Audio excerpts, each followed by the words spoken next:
The Innocent He Broke, written and narrated by Amara, audiobook. If you are new here, please consider subscribing. Chapter 1. Hana.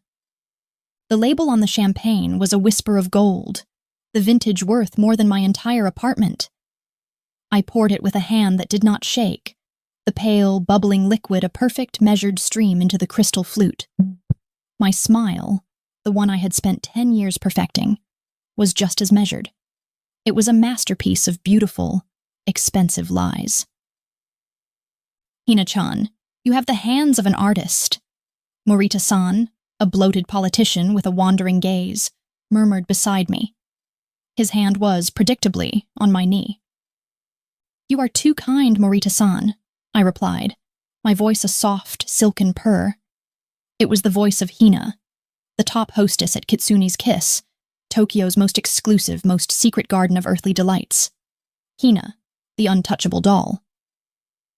I let his hand rest for 3 seconds, long enough to feed his ego, before I shifted, my body moving with the fluid grace of a dancer. But a true artist must not be distracted. I placed the flute in his hand, my fingers brushing his. A tiny, calculated spark. He chuckled, preening, and his hand retreated. This was my world.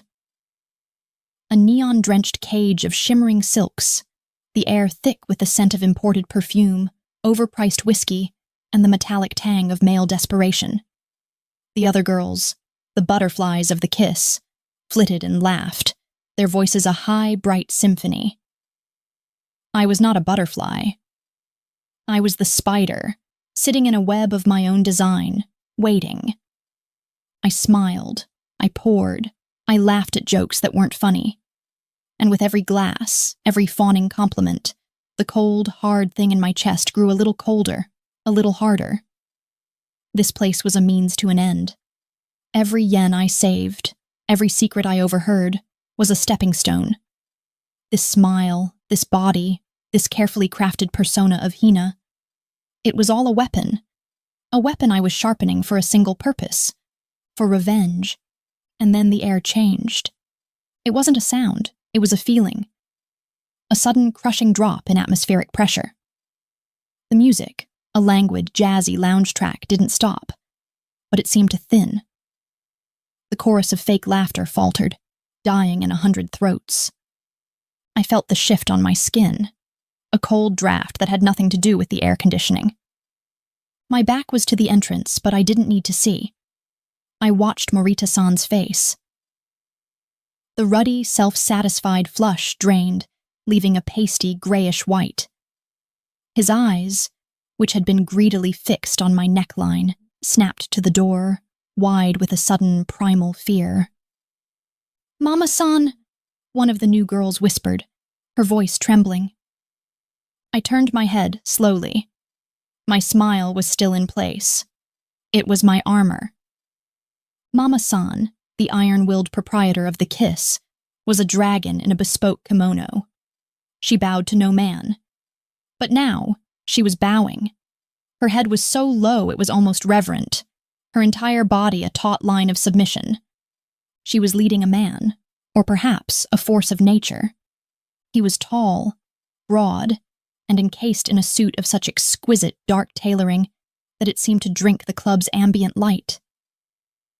His men, 2 of them, flanked the entrance, their presence sucking all the joy and frivolity from the room, leaving only a cold, hard vacuum.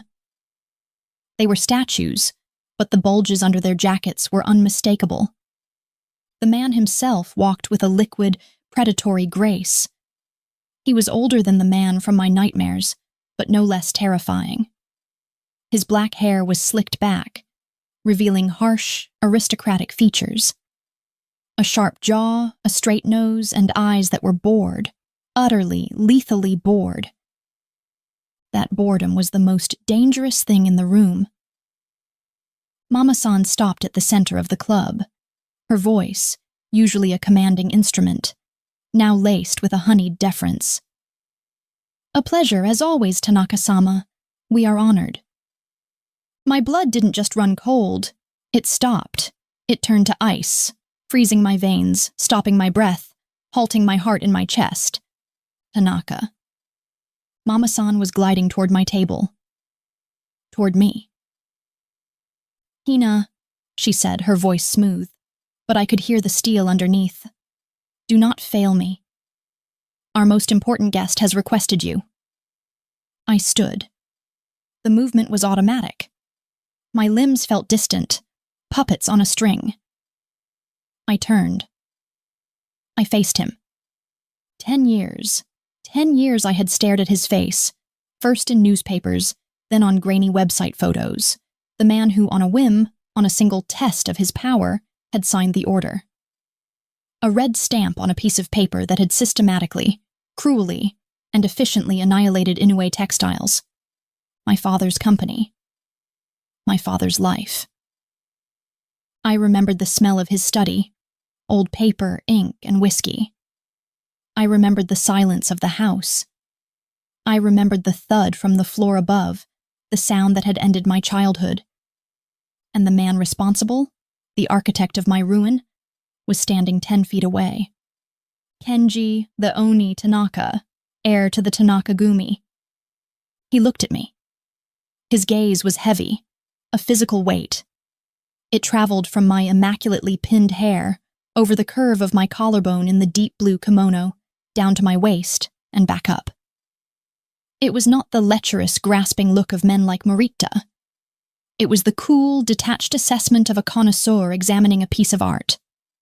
Or perhaps, a side of beef. And he didn't recognize me. Of course he didn't. The girl he had destroyed was 15. She was all gangly limbs, high school uniforms, and a bright, naive smile. I had buried that girl. Hina was what grew on her grave. This realization, this insult was so profound that it burned away the ice. Under the frost, a furnace of pure, white-hot hatred roared to life. It was so potent I could taste it, like acid on my tongue. Tanaka-sama, Mama-san was saying, this is Hina, our brightest star. Kenji didn't even look at her. His eyes were locked on mine. He gave a slight, almost imperceptible nod to his right. Mama-san turned to a cowering Morita. Morita-san, your evening is unfortunately concluded. But my tab... Morita stammered, a man caught between his fear and his wounded pride. A low, quiet rumble of a voice. Put his tab, the man said on mine. Morita was gone in seconds, scrambling away as if the hounds of hell were at his heels. Kenji Tanaka slid into the booth. He didn't sit. He occupied the space, claiming it as his own. He was the devil, and he hadn't even bothered to knock. I was still standing. My training screamed at me to sit, to smile, to pour. My soul screamed at me to take the champagne bottle in my hand and shatter it across his arrogant, handsome face. I did neither. I simply stood, my smile frozen, my eyes holding his. A flicker of something crossed his face. Not recognition. Annoyance? Number. It was intrigue. He was used to women falling at his feet. He was not used to them standing like statues, their smiles a porcelain mask of war. Sit, he commanded. It was not a request. I sat. The silk of my kimono rustled, the only sound in the bubble of silence that had formed around our table. I picked up the bottle, the same bottle I had poured for Morita. I would pour it for him. The irony was so bitter it was almost comedy. I reached for a clean flute. No. His hand, large and calloused, with a single heavy gold ring, closed over mine. His skin was hot, a brand against my own. The jolt was so unexpected, so powerful that I flinched. I had not been prepared for that. I had prepared for his cruelty, his arrogance, his violence. I had not prepared for the sizzling, terrifying energy that poured off him in waves. This wasn't just power. This was life, dark and supercharged. He didn't remove his hand. He just held mine. His thumb stroked the back of my hand, a lazy, possessive gesture. I am not interested, he said, his voice a low drawl. In Morita-san's leftovers. He released me, and I snatched my hand back as if it had been burned. He gestured to one of his men. The man stepped forward and placed a different bottle on the table. A dark, unmarked bottle. Sake. Heard of this? He asked, tapping the bottle. Kiyomizu's bane. They only make 10 bottles a year. They say the monks who brew it pray for a good death as they stir the rice. He was teasing me. Teasing me. This monster. I am not familiar with it, Tanaka-sama, I said. My voice was perfect. Calm. Silken. Of course you're not, he said, a small, cruel smile playing on his lips. He poured 2 small cups himself. He pushed one toward me. Drink, he said. I looked at the cup. My mind raced. Was it poison? A test? You think I'm trying to poison you? He chuckled, as if he'd read my mind. He picked up the cup he'd poured for me, drank it himself in one swallow, and then refilled it from his own. There. Now we're both safe. We're both dead. I had no choice. I was Hina, the hostess. I was his. I picked up the cup. I bowed my head slightly, and I drank. The sake was extraordinary. It tasted like cold mountain air, and fire, and something ancient. It burned a path straight to my stomach, warming me from the inside out, momentarily shocking the rage into submission. I set the cup down. Good, he said, watching my face. He leaned in, and the world shrank to just him. The scent of him, clean, expensive soap, the faint metallic tang of iron, and that fiery sake.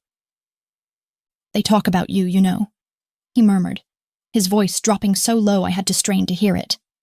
In rooms you'll never see. Hina, the untouchable doll. The sad, beautiful enigma. The only honest thing in this whole city of lies. He was too close. His presence was suffocating me. I could feel the heat radiating from his body. They say, he continued, that no one has ever seen you crack, that no one has ever seen the doll break. He leaned in even closer. His lips were an inch from my ear. I could feel his breath on my skin. The urge to ram my knee into his groin, to take the pin from my hair and drive it into his neck, was so strong I almost blacked out. Here's the thing, Hina-chan, he whispered, and his voice was a velvet-covered threat.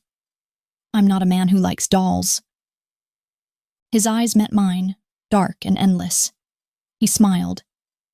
And in that smile I saw the Oni. The demon. I'm a man who likes to see what makes them break. He leaned back, sipped his sake, and watched me, his eyes gleaming with a new, terrifying light. He didn't recognize me. He didn't know he was sitting across from the ghost of the girl he had already broken.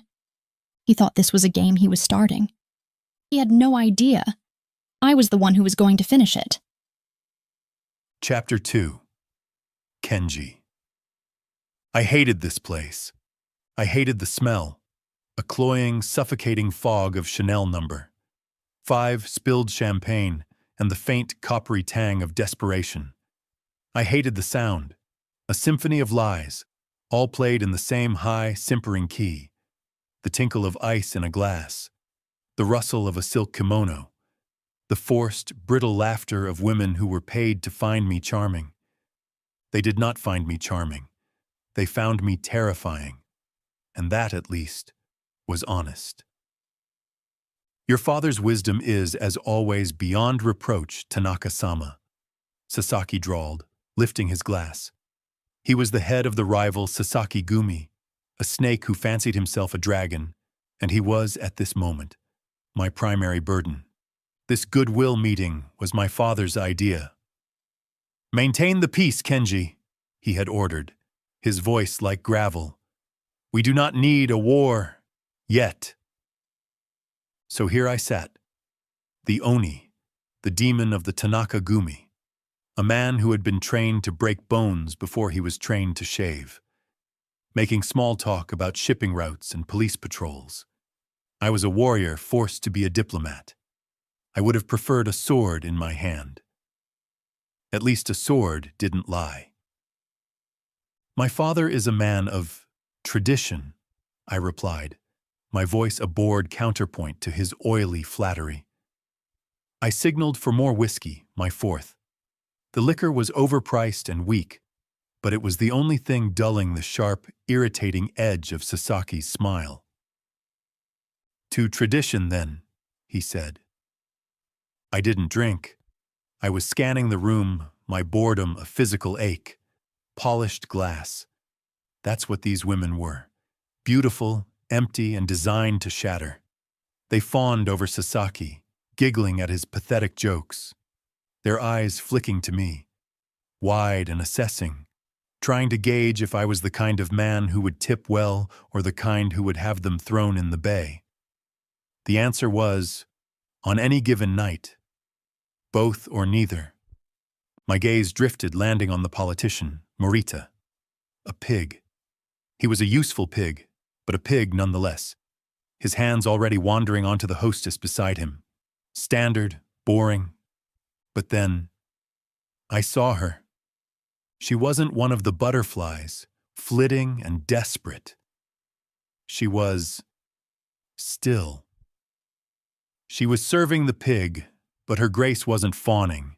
It was controlled, almost predatory. Her smile was a weapon, a piece of immaculate, flawless armor, and under it, I saw a shadow. It wasn't just sadness. I saw sadness every day. It was the currency of this city. This was something different. It was a void. A profound, tragic, cold emptiness that looked so familiar. It was the same shadow I saw in my own mirror every morning. The hollow, aching guilt that I buried beneath the Oni reputation. The part of me that remembered the screams, the blood, the casual cruelty of my youth, and knew, deep down, that there was no goodwill. There was only power and the things you destroyed to get it. This woman, she was one of the destroyed, but she wasn't shattered. She had taken the broken pieces and forged them into a blade. I was not just attracted, I was intrigued. The boredom, the heavy, crushing weight of my life, evaporated. It was gone, replaced by a sudden, laser-focused need. Sasaki was still talking. I had no idea what he was saying. I held up a hand. He stopped, mid-syllable. The entire table went silent. Our business is concluded for the night, Sasaki-san, I said, my voice flat. It was a dismissal. The snake knew it. His eyes narrowed, but he saw the look on my face. He wasn't that foolish. He bowed, a sharp, angry dip of his head. Tanaka-sama, always a pleasure. He and his men were gone in 30 seconds. I stared at the woman across the room. I watched her handle Morita, a fluid, graceful shift that was both a submission and a rejection. A true artist. I beckoned to Mama-san. The dragon lady was at my side in an instant, her face a perfect mask of deference. Tanaka-sama? Is everything to your liking? I didn't look at her. I pointed. Her! Mama-san's smile didn't waver, but I saw the calculation in her eyes. Ah, Hina, our brightest star, an excellent choice, but she is currently engaged. She is not, I said. Not anymore. Mama-san was smart. She didn't argue. She glided away, a wraith in dark silk, and I watched the moment she spoke to the hostess. I watched Hina stand. I watched her turn. I saw her smile, that perfect porcelain armor, and for a fraction of a second, I saw it freeze. I saw the faintest tremor as she looked at me. There you are. It wasn't fear. I knew fear. I saw it every day. This was something else. Something raw. Something I wanted to taste. She came to me. She faced me. She was a goddess of ice, all polite bows and controlled grace. But her eyes were on fire. I dismissed Morita. The pig nearly tripped over himself in his haste to escape. I slid into the booth occupying the space and watched her. She was still standing, a beautiful statue of defiance. "Sit," I commanded. She held my gaze for a beat too long. A flicker of, what? Hatred? Good. Hatred was honest. She sat. The rustle of her kimono was the loudest sound I'd heard all night. She reached for the champagne, the same swill Morita had been drinking. Her hands were perfect. Not a shake, not a tremor. I wanted to change that. No. My hand covered hers. Her skin was cool, like marble, but under it I felt a jolt. A pulse. It was like grabbing a live wire. Her entire body flinched, a tiny, almost imperceptible movement. But I saw it. I felt it. I let my thumb stroke the back of her hand. A lazy, possessive circle. "I am not interested," I said, my voice a low drawl, "in Morita-san's leftovers." She snatched her hand back like she'd been burned. I almost smiled. "Tatsu!" I called. My second in command was at my shoulder, a dark, unmarked bottle in his hand, my personal stock. Kiyomizu's Bane. I placed it on the table. "Heard of this?" I asked, tapping the bottle. "Kiyomizu's Bane. They only make 10 bottles a year. They say the monks who brew it pray for a good death as they stir the rice." I was teasing her. I was pulling at the threads, trying to see which one would make her unravel. "I am not familiar with it, Tanaka-sama," she said. Her voice was silk, hollow. "Of course you're not." I poured 2 cups, pushed one toward her. "Drink." I saw it again. That flash of wariness. Her eyes flicked to the cup, then to me. She thought I was poisoning her. The thought was so absurd, so primal. It sent a jolt of something hot and dark through my veins. I laughed. A short, harsh sound. "You think I'm trying to poison you?" I picked up her cup, drank it in one swallow. The sake was a blade of cold fire down my throat.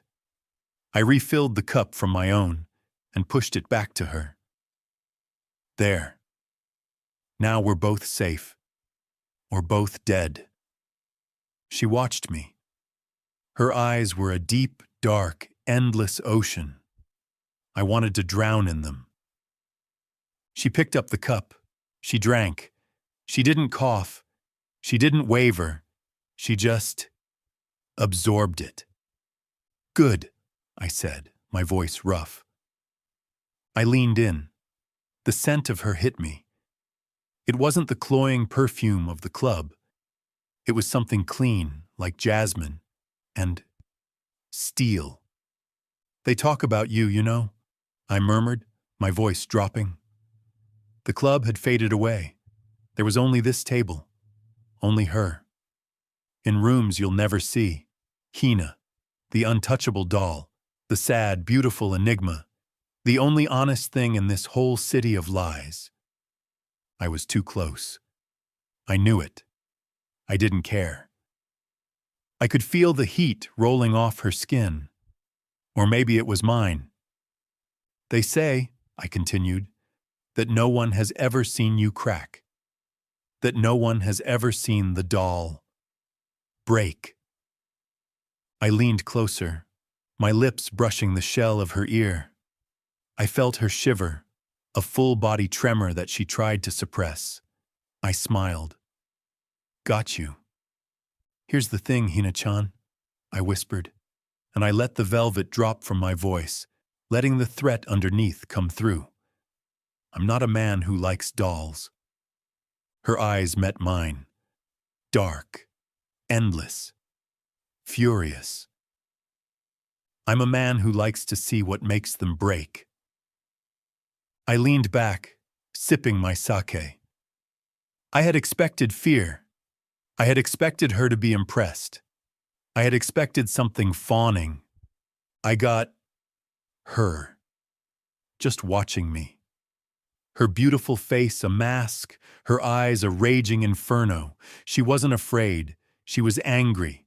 And I, Kenji, the Oni Tanaka, had not felt this alive in a decade. I finished my sake. Tatsu was at the edge of the room, signaling. It was time. I stood. She stood with me, the perfect, graceful hostess. I wanted to push her back down. I wanted to shatter that composure. I dropped a stack of bills onto the table, enough to buy her apartment. A tip, I said. She didn't even look at it. I will see you tomorrow, Hina-chan, I said. It was not a question. It was a statement of fact.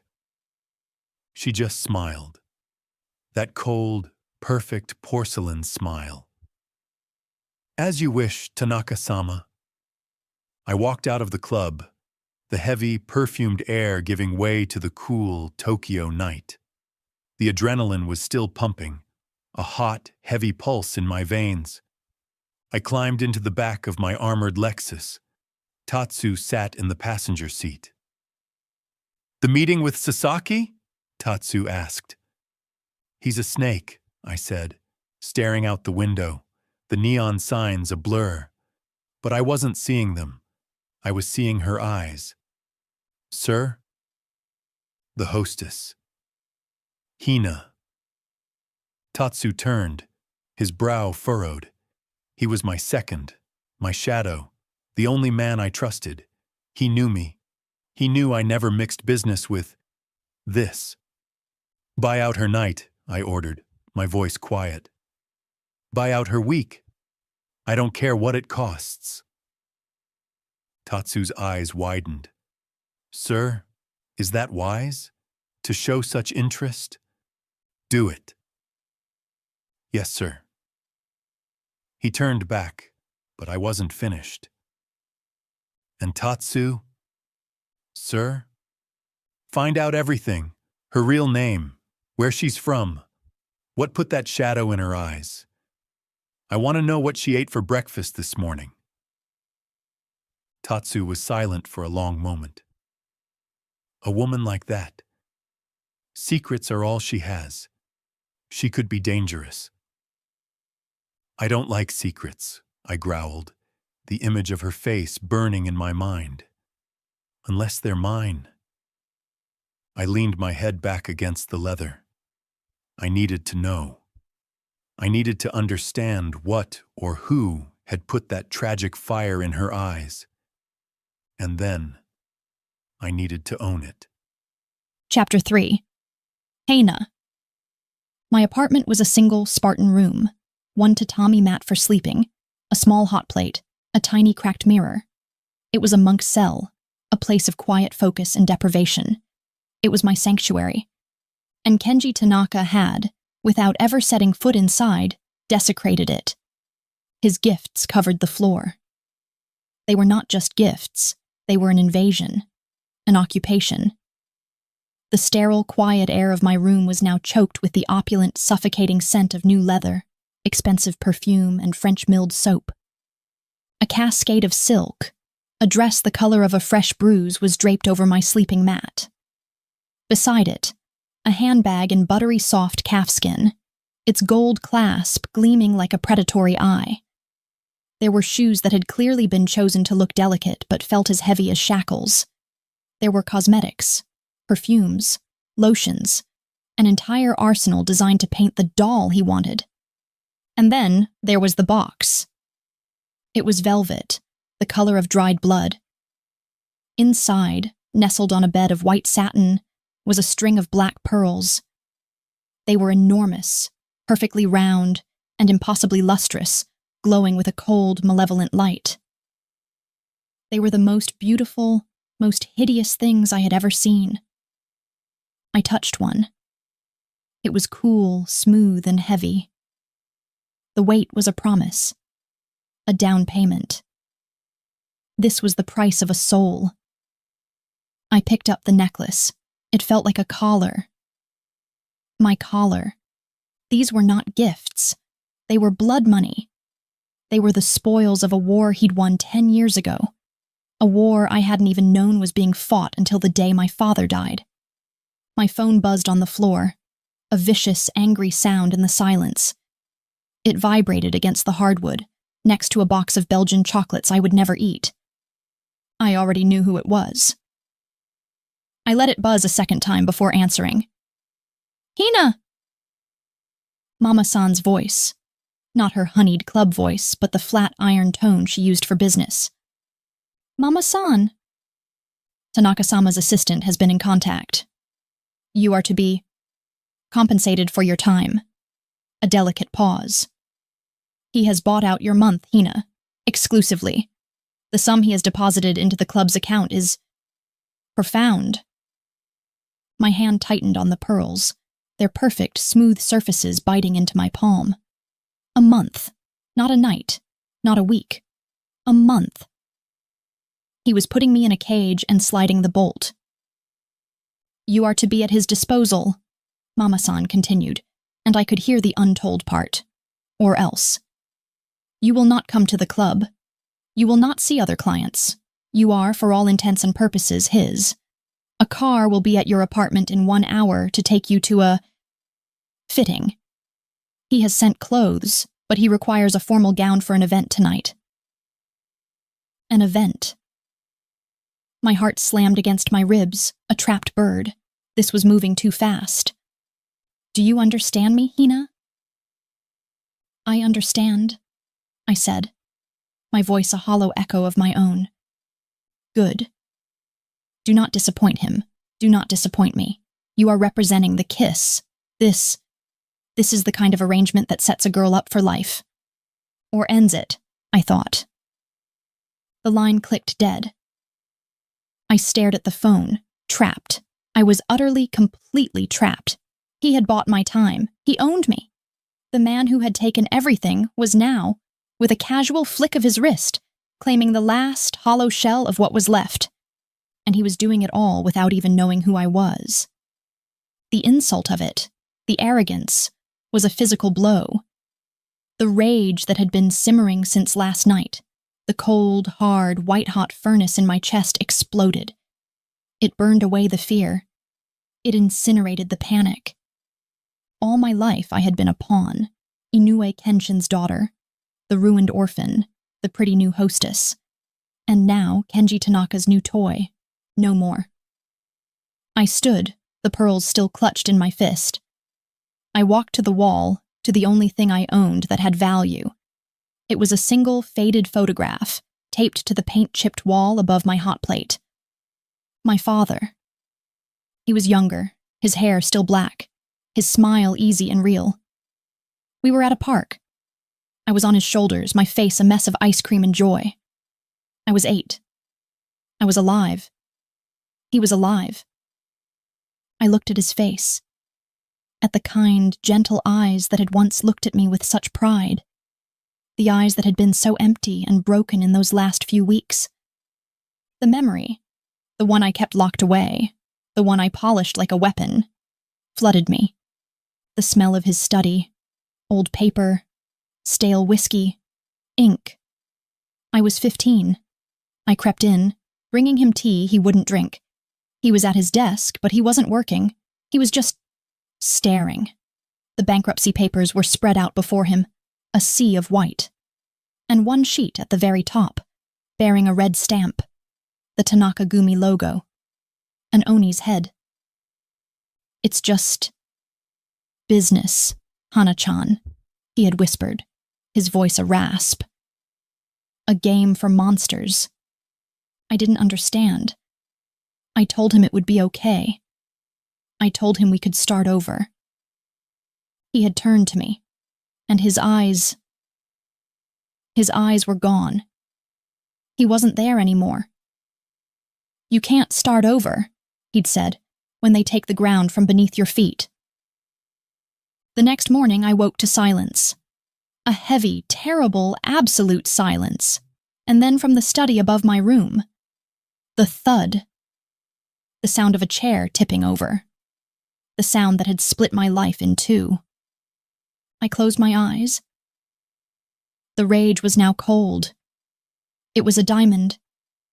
It was a blade. Kenji Tanaka thought he was playing a game with a doll.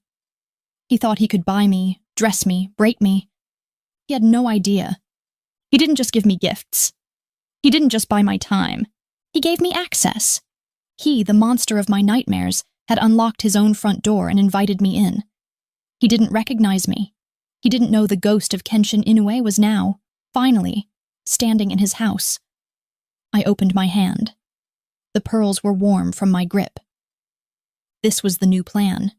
The old plan, saving money, hiring a lawyer, a private investigator, finding some small, petty way to get justice, was a child's dream. This was a war. He wanted to dress me? Fine, I would be his perfect, beautiful doll. He wanted me to smile.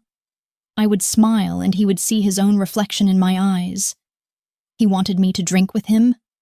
I would drink and I would listen. I would learn every secret, every weakness, every crack in his fortress. I would wear his gifts. I would eat his food. I would breathe his air. I would make myself so small, so perfect, so empty, that he would pour all his dark, lonely secrets into me.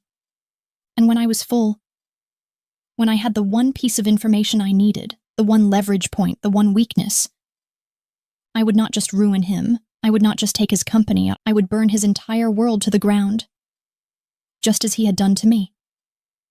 I walked to the tiny, cracked mirror. The girl who stared back was pale, her eyes too large, her dark hair a mess. The ruined 15-year-old ghost. Slowly, deliberately, I unclasped the black pearl necklace. I fastened it around my neck. The weight was immense, cold, perfect. The girl in the mirror vanished.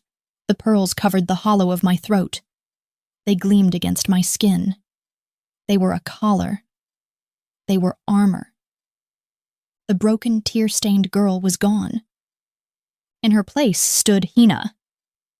I looked at my reflection, at the cold, beautiful, vengeful woman wearing the monster's chains. "You wanted to see me break, Oni-san," I whispered, my voice a silken promise, a vow of ice and fire. "You'll have to get in line." The car service buzzed from the lobby. I picked up the bruise-colored silk dress. It was time for my fitting. Chapter 4. Kenji. The restaurant, Koyo, was a temple of silence and expensive taste. It was hidden down an unmarked alley in Ginza, the kind of place that had no sign, no menu, and a 3-year waiting list. The private room I'd secured was an exercise in minimalist power. A single, flawless sheet of hinoki wood served as the table, overlooking a private garden where a waterfall, illuminated by a single artful light, trickled over black stones. It was the most powerful, most exclusive, most boring room in all of Tokyo. I had brought her here to prove a point. I had brought her here to show her the world she could have. A world so far removed from the sticky floors and fake laughter of Kitsune's kiss that it might as well be on another planet. And she was, as expected, a vision. The car had taken her for a fitting. I'd had a stylist, the one who dressed the Prime Minister's wife, meet her. The result was staggering. She was in a simple, floor-length gown of midnight blue silk that clung to every curve. It was modest, yet it left nothing to the imagination. Her hair was swept up, revealing the elegant, heartbreakingly vulnerable line of her neck. And around that neck, gleaming with a cold, dark fire against her skin, were the black pearls I had sent. She was my doll, dressed and presented, and I had never wanted anything more in my life. The chef, Harada-san, is a living national treasure, I said, gesturing to the first course. It was a single translucent shrimp, a speck of wasabi, and a petal from a flower I couldn't name. It was art. It was wasted on me. "It is beautiful, Tanaka-sama," Hina replied. Her voice was just as polite, just as silken, just as fucking empty as it had been in the club. She ate with a delicate, practiced grace. She was not intimidated by the setting. She was not awed by the food. She was, it seemed, not impressed by me. And it was driving me absolutely, breathtakingly insane. I was Kenji Tanaka. When I walked into a room, men bowed and women, well, women did whatever I wanted. They were terrified or aroused or greedy. They were something. Hina was a beautiful, porcelain-skinned, infuriating void. "You don't like the sake?" I asked, pushing the rare, single-vintage bottle toward her. It cost more per glass than her Spartan apartment cost per month. Tatsu's report on her had been thorough and bleak. "It is excellent, Tanaka-sama." She smiled. It was the same smile she'd given the politician. It was the smile she'd given me. It was a shield. "Stop that," I growled. Her hand, which was lifting the tiny sake cup, paused. Her eyes met mine. "Stop what, Tanaka-sama?" "Stop calling me that, and stop smiling. You look like you're at a funeral." Her smile didn't falter, but it hardened, became brittle. "I am here at your pleasure, Tanaka-sama. I will smile if you wish me to smile. I will not, if you do not." I slammed my cup down. Not hard enough to break it, but hard enough to make the sake slosh. Hard enough to make the chef in the next room pause his chopping. Hard enough to make Tatsu, standing guard outside our paper-thin door, shift his weight. Hina didn't even blink. "Who are you?" I leaned forward, the table between us feeling as wide as the ocean. "I have men who would kill for me.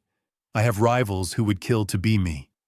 I am offering you a world on a silver platter, and you sit there, sipping sake like a ghost." I was trying to get a rise out of her. I was prodding, poking, digging. I needed to see that fire from last night. She set her cup down.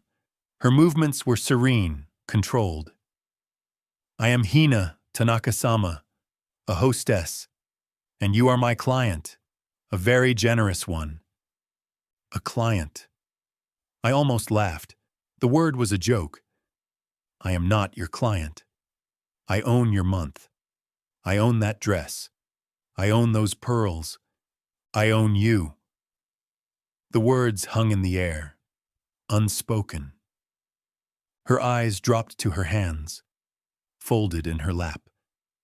The first crack. I saw her knuckles whiten. "There you are."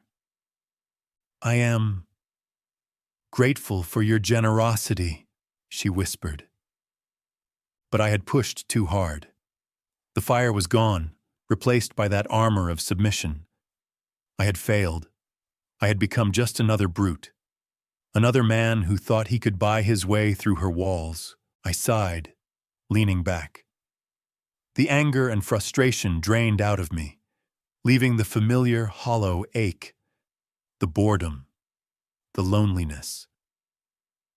"My father," I said, the words coming out before I could stop them. I never talked about my father. He's the one who wanted the meeting with Sasaki. He's a man of tradition. I was testing the waters, saying something real. Hina looked up. She didn't speak. She just watched me. Her eyes were no longer empty. They were not polite. They were still, deep, listening. The silence in the room was absolute, broken only by the trickle of the waterfall outside.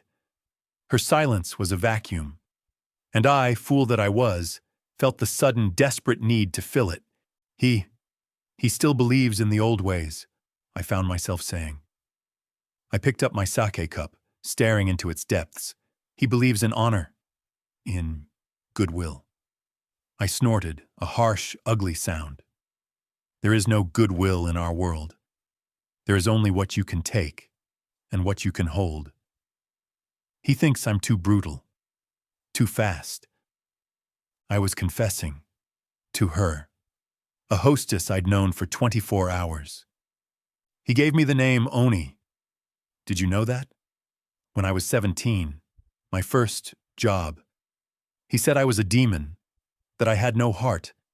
I drank the sake. It tasted like ash. He said it as an insult, but the name stuck. And now it's a reputation. The Oni. The demon. I looked at her. And the thing about reputations, Hina, is that you become them. You have to. You have to be the monster everyone expects you to be. You have to be so terrifying that no one ever gets close enough to see the man. My voice was rough.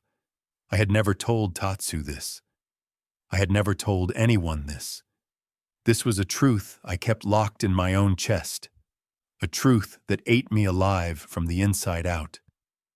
And this sad-eyed woman, this beautiful enigma, had just pulled it out of me. She was just listening. Her head was slightly tilted, her gaze unwavering. She wasn't judging me. She wasn't fawning. She wasn't afraid. She was seeing me. The air in the room was so thick with tension, with my sudden raw exposure, that I could barely breathe. The space between us crackled. This was more intimate than any touch, more naked than any act of sex. I had talked more, really talked, in the last 5 minutes than I had in the last 5 years. I had to touch her. It was a physical need, a drowning man reaching for a life raft. I reached across the table. My hand, calloused and scarred, covered hers. Her hand was small, delicate, and shockingly warm. The jolt was the same as in the club, a high-voltage shock that went straight from my hand to my heart. I expected her to flinch, to pull away, to retreat back into her doll-like shell. She didn't move. Her eyes held mine. Her hand stayed under mine. I was shaken. I was closer to this woman, this stranger, than I had ever been to another living soul. I was terrified. I was saved. "You're the first person in years," I said, my voice a rasp I barely recognized, "who has just listened." I squeezed her hand. I was desperate. I was pathetic. I didn't care. "What do you want, Hina?" I whispered, the words a raw plea. "Name it. A house? That ridiculous sports car you see in the magazines? A new life, far away from all of this?" I leaned in, my world narrowing to her, to those dark, sad, intelligent eyes. "Anything. Name it, and it's yours." I smiled, a poor imitation of my usual cruel smirk. "There is only one rule." Her lips parted, as if she were about to speak. "Anything," I repeated, my thumb stroking the back of her hand, but leaving me. I was offering her the world, a cage of gold and silk, all because she had done the one thing no one else ever had. She had sat in the dark with me, and she had not run away. I waited for her answer, my heart, the one I'd thought long dead, beaming a heavy, hopeful, foolish rhythm in my chest. Chapter 5. Hana. His confession hung in the air between us, a raw, gaping wound. He, Kenji the Oni Tanaka, the monster of my nightmares, the architect of my family's ruin, was lonely. He felt burdened. He saw himself as a victim of a reputation he'd been forced to build.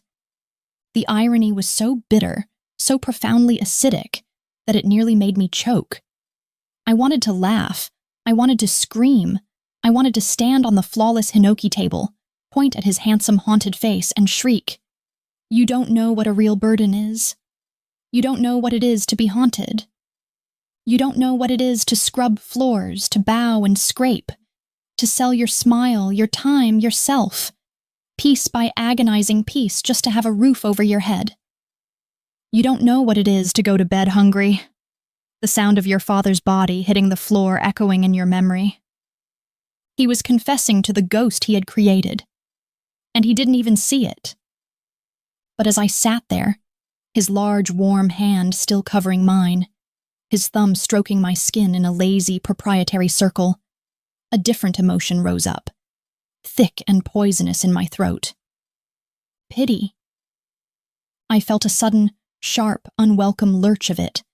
This powerful, terrifying man, who held the entire city in his grip, was, in that moment, just a man. A man drowning in his own darkness, confessing his sins to a stranger, desperate for a connection. I loathed him for it. I loathed him for his weakness, for his confession, for his privileged, self-indulgent guilt. And I loathed myself, with a white-hot, searing intensity, for feeling that pity. This was a trick. This was a new, more dangerous form of his cruelty. Or worse, it was real, and that was the real danger. This vulnerability was a chink in his armor, and it was, terrifyingly, a chink in mine. The ghost of Inoue Kenshin demanded vengeance.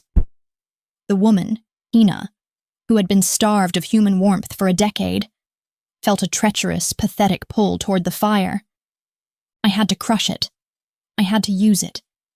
His words still echoed in the silent, perfect room. Anything but leaving me. My hand, the one not trapped beneath his, was in my lap. I dug my nails into my palm, the sharp, crescent-shaped pain a welcome anchor.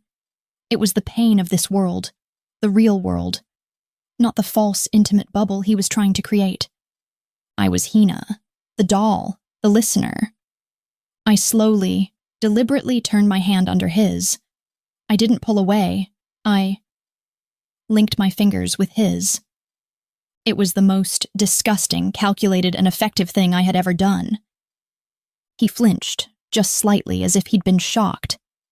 His dark, intense gaze snapped to our joined hands, then back to my face. I could see the surprise, the hunger. He had bared his soul, and I had, in his eyes, accepted it. I gave him a new smile. Not the kitsune's kiss smile. Not the porcelain armor. This one was small, fragile, and hesitant. I let a lifetime of real sadness bleed into my eyes. I gave him the Hina he wanted to see. The broken doll who understood his pain.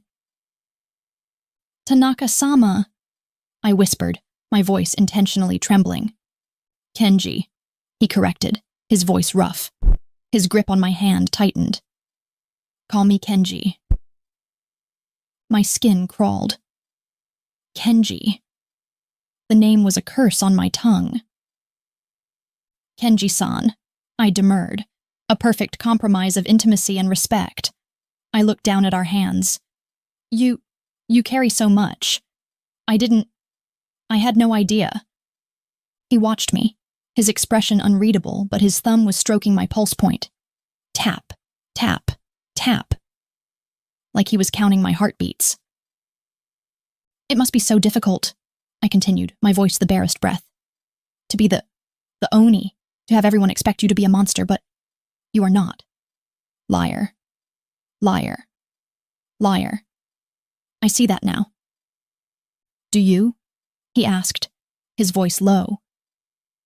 The car ride home was a masterclass in tension.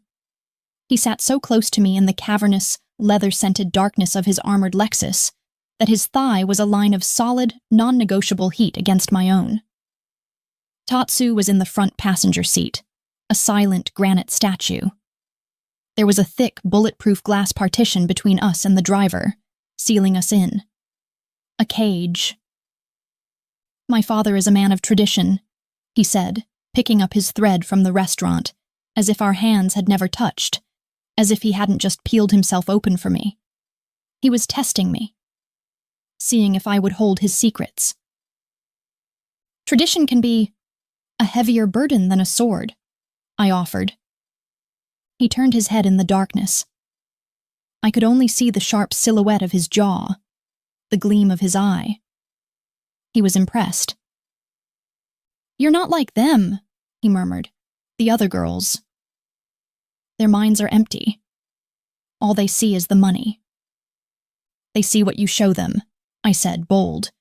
"You show them the Oni. You get a girl who fears the Oni. You show them your wallet. You get a girl who wants your wallet." "And what did I show you, Hina?" My heart was pounding. This was it. The opening. I think," I said, "you showed me a man who is trapped. You are so powerful. But you seem alone. Especially with rivals." I let the word hang in the air. He chuckled, a dark, dangerous sound.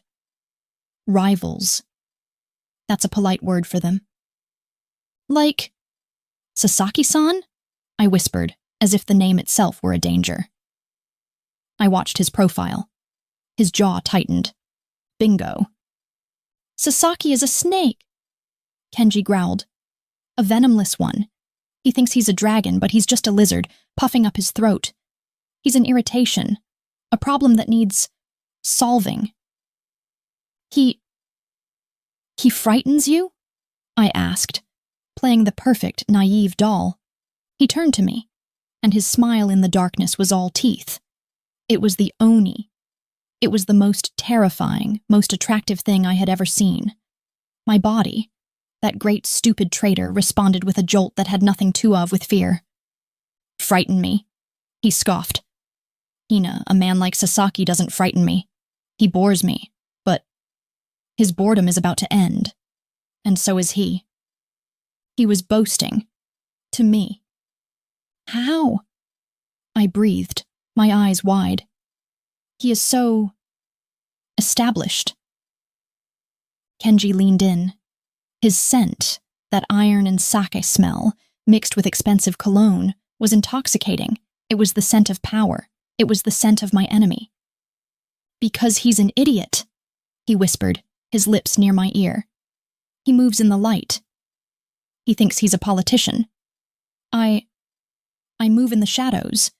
He thinks my goodwill meetings are a sign of weakness. He doesn't know about the shipment." My blood went cold. "Shipment." "Shipment?" I repeated, my voice a perfect, artless echo. He pulled back, a sly, satisfied look on his face. He'd said too much, or perhaps he'd said exactly as much as he'd intended. He was feeding me. He was binding me to him with his secrets.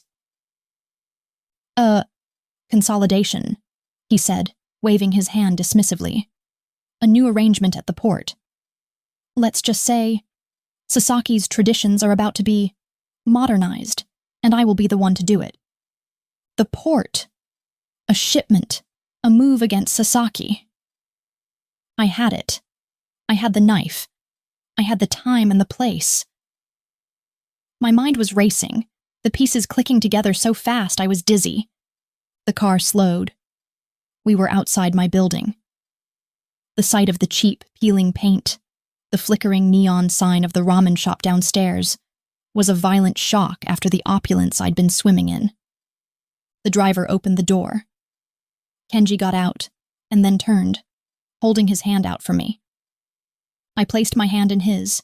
He didn't just help me out. He pulled me, his grip strong, bringing me flush against him on the empty sidewalk. "I will see you to your door," he said. It was not a question. Tatsu and the driver remained by the car, two dark shadows. The walk up the narrow, linoleum-cracked stairs was the most surreal moment of my life. This god of the underworld, this man in a suit that cost more than my entire building, was walking up the filthy staircase of my tenement, his hand a heavy, possessive brand on the small of my back. We reached my door, number 3B. The paint was chipped. I fumbled in my tiny borrowed clutch for my keys. My hands were shaking, not from fear, from adrenaline, from the sheer, terrifying proximity of the climax. I found the key. I went to put it in the lock. His hand covered mine, stilling the movement. He pressed me back against the door. His body was a wall of heat, trapping me. The hallway was narrow, dark, and suddenly, suffocatingly small. "Hina," he breathed. He was so close. His shadow covered me. I could see the flecks of gold in his dark, dark eyes. I could feel the rumble of his chest. His other hand came up, his thumb brushing my jaw.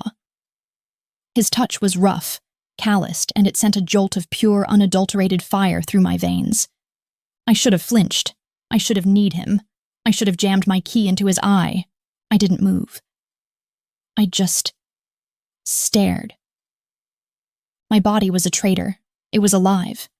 After 10 years of being a numb, hollow ghost, it was alive. And it was humming. A high, thin wire of tension, drawn taut by him, by the monster. His gaze dropped to my lips. "Kiss him." A dark, treacherous voice whispered in my head. "Kiss him. Find out what he tastes like.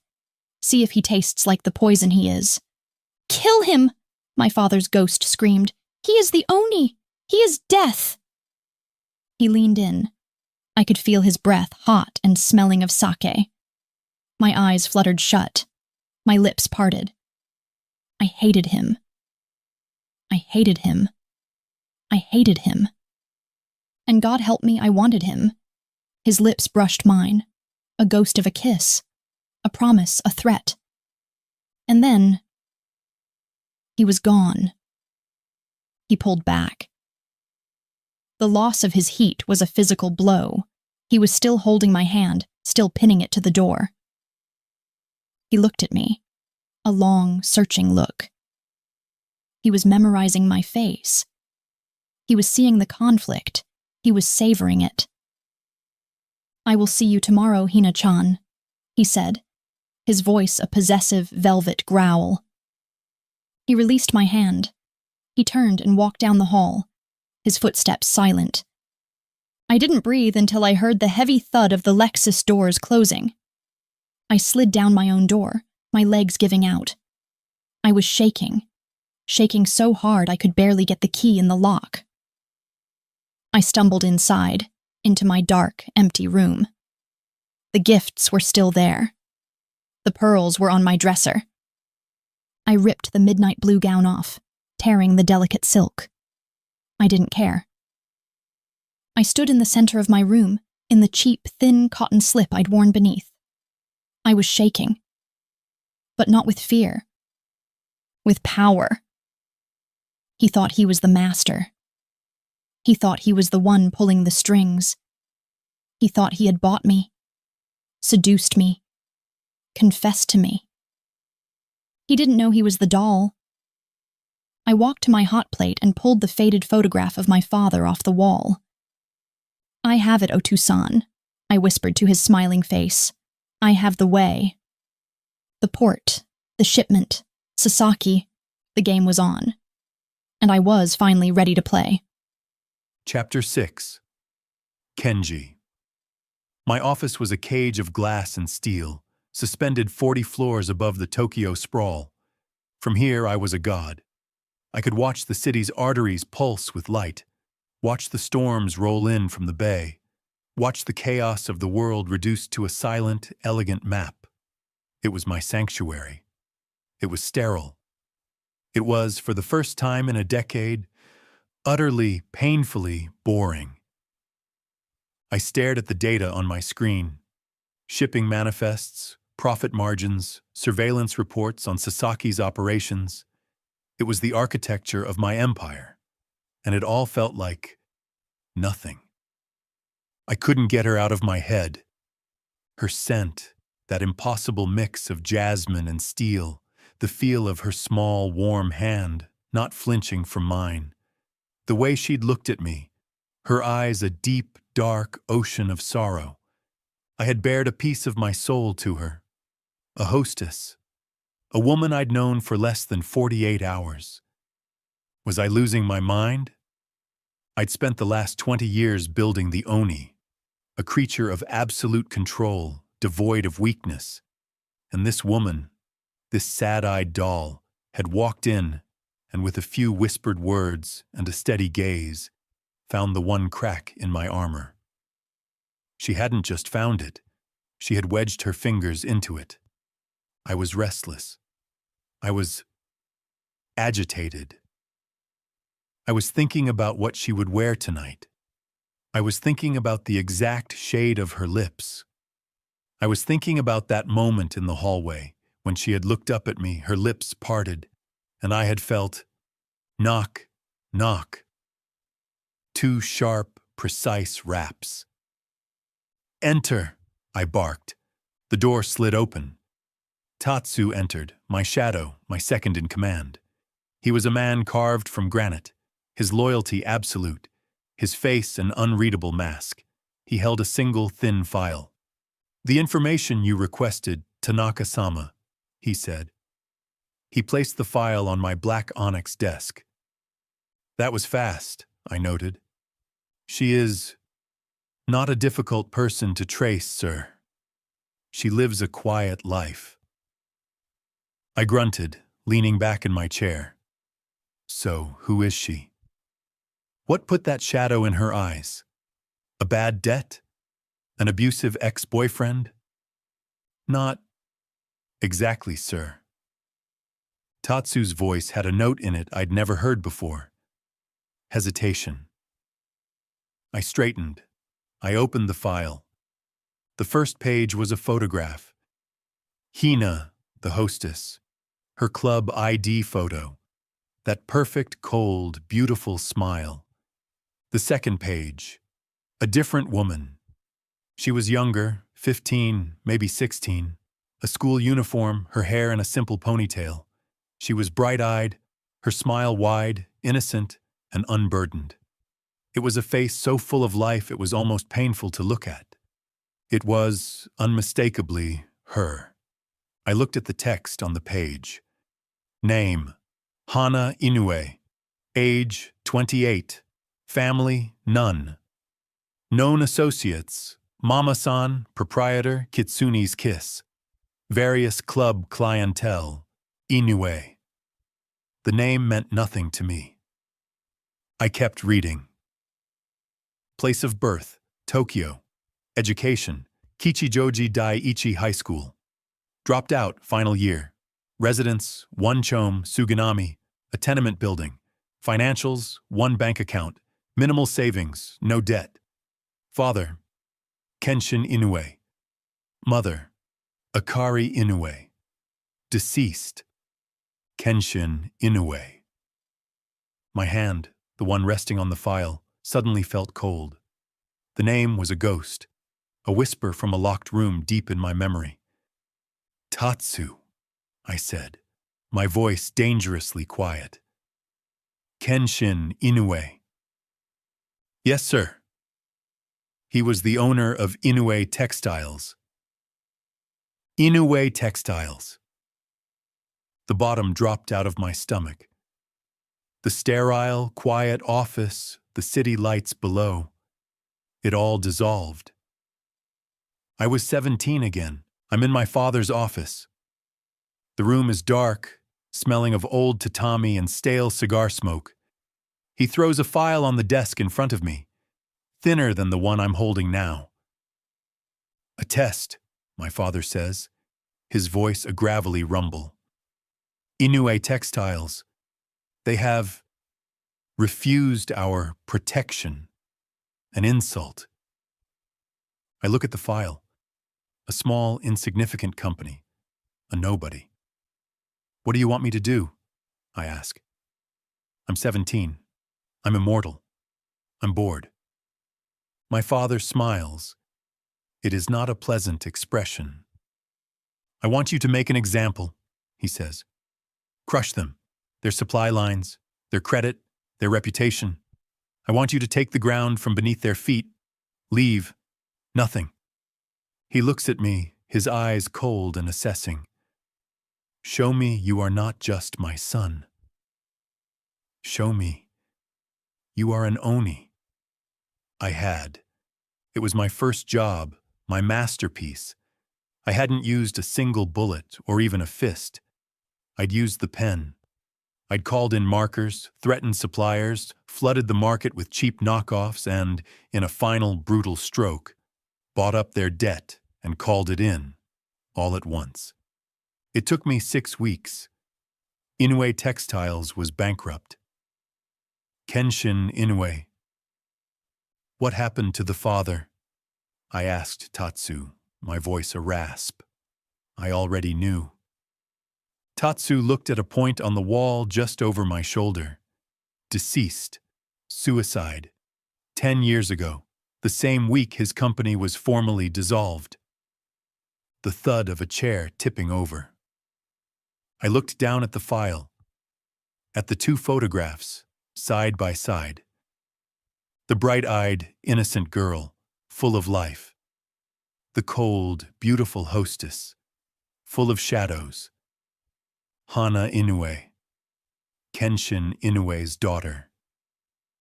Jesus Christ, I whispered. All the pieces, all the fragments of the puzzle that was Hina slammed into place with the force of a physical blow. Her stillness, her silence. The way she'd listened to my pathetic, drunken confession about my father, about the Oni reputation. The very reputation I had earned by destroying her. The fire in her eyes. It wasn't sadness. It wasn't strength. It was hatred. Pure, cold, and aimed directly at my heart. She had sat at my table, let me touch her, let me buy her, all while knowing, all while planning. A hostess, a beautiful porcelain-skinned, infuriating void. A void, a vacuum, pulling me in, pulling my secrets out of me. My first thought, she's a fool. She's going to get herself killed. My second thought, hot and dark, crowding out the first. She's magnificent. She hadn't just survived. She had trained. She had spent 10 years sharpening herself into the perfect weapon, walked straight into the lion's den, and smiled as she put her head in my mouth. This wasn't a hostess. This was a warrior. I wasn't angry. I didn't know what I was. I was shaken. I was haunted. The one nameless, faceless ghost from my past. The one act of casual cruelty that had cemented my power. The act I had buried for a decade. It had a name. It had a face.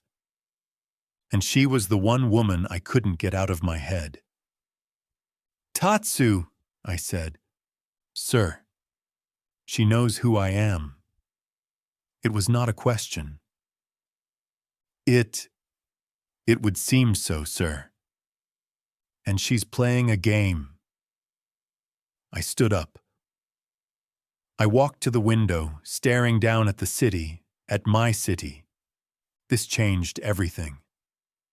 This changed nothing. The pull I felt toward her, the dark, obsessive need, it didn't vanish. It ignited. The game I thought I was playing, the rich, bored Yakuza and the beautiful, sad hostess, was a child's pantomime. This was real. She's not playing hard to get, I said, my voice dangerously soft. I could feel Tatsu's gaze on my back. I turned, a slow, cold smile touching my lips. The first real smile I'd felt in days. The Oni was back. She's playing for revenge. Tatsu tensed, his hand instinctively moving to his jacket. Sir, this is a threat. We need to neutralize her. Now. I'll have her picked up. No. Tatsu froze. Sir? You will do nothing, I said, walking back to my desk. I picked up the file, looking at the two photographs. The girl she was, the woman she had become.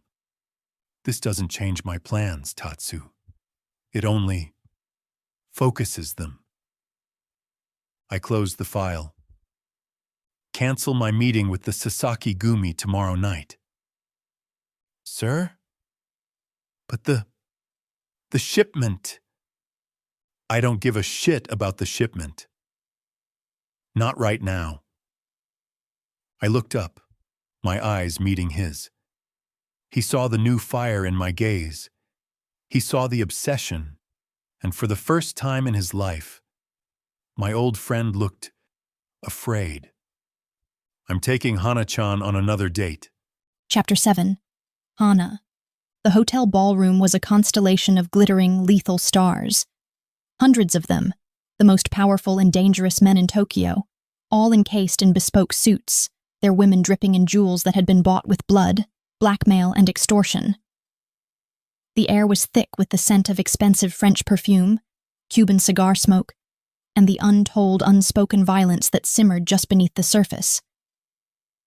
It was the Tanaka-gumi's annual Winter Gala, a farcical display of legitimacy. And I was, for all intents and purposes, the guest of honor. I was a prisoner on a pedestal. My hand was tucked into the crook of Kenji's arm.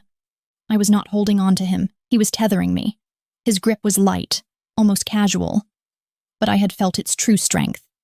It was the grip of a man who could not let go. I was a walking, breathing testament to his power. The midnight blue dress from the restaurant had been replaced. Tonight, I was in a gown of blood-red silk.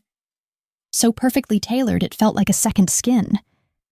It was shockingly simple, with a high, modest neckline and long sleeves, but it clung to every curve, leaving nothing and everything to the imagination.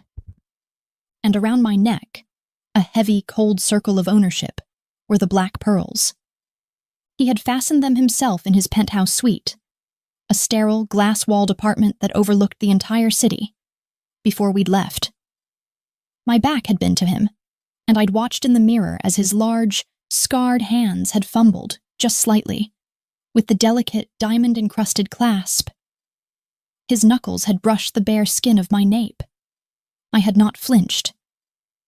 "Red is your color," he had murmured, his voice a low, possessive rumble in my ear. "It speaks of passion, of debts." He had been playing with me all day. Ever since he'd picked me up, his eyes had been different. The boredom was gone, replaced by a dark, knowing, almost playful intensity. He was a cat that had cornered a mouse, but instead of killing it, he was nudging it, seeing what it would do. He knew. I didn't know how I knew, but I did. He had not said a word. He had not used my real name, but the man who had bared his soul in the restaurant was gone, replaced by this predator. He was watching me, waiting. And he, in his arrogance, was enjoying the game. He thought he was the only one who knew the rules. He didn't know tonight was the night the game board would be set on fire. "Kenji-san," I said, my voice the perfect, silken purr of Hina. "The room is overwhelming." He chuckled, his chest vibrating against my arm. "It is a room full of monsters, Hina-chan, but you are the most beautiful and therefore the most dangerous thing in it." He led me through the crowd. The Yakuza, men who would slit a throat for a sideways glance, bowed. Their wives and mistresses smiled, their eyes like chips of ice dissecting me. I was the new toy, the flavor of the month. They thought I was a fool. "Good." "You're thirsty," he stated. He didn't ask. He guided me to a champagne fountain, picked up a flute, and handed it to me. My hand was, to my shame, trembling. Just slightly. "Nervous?" he murmured, his eyes fixed on the tiny tremor. You make me nervous, Kenji-san, I whispered. It was the truth. Just not the one he thought. Good.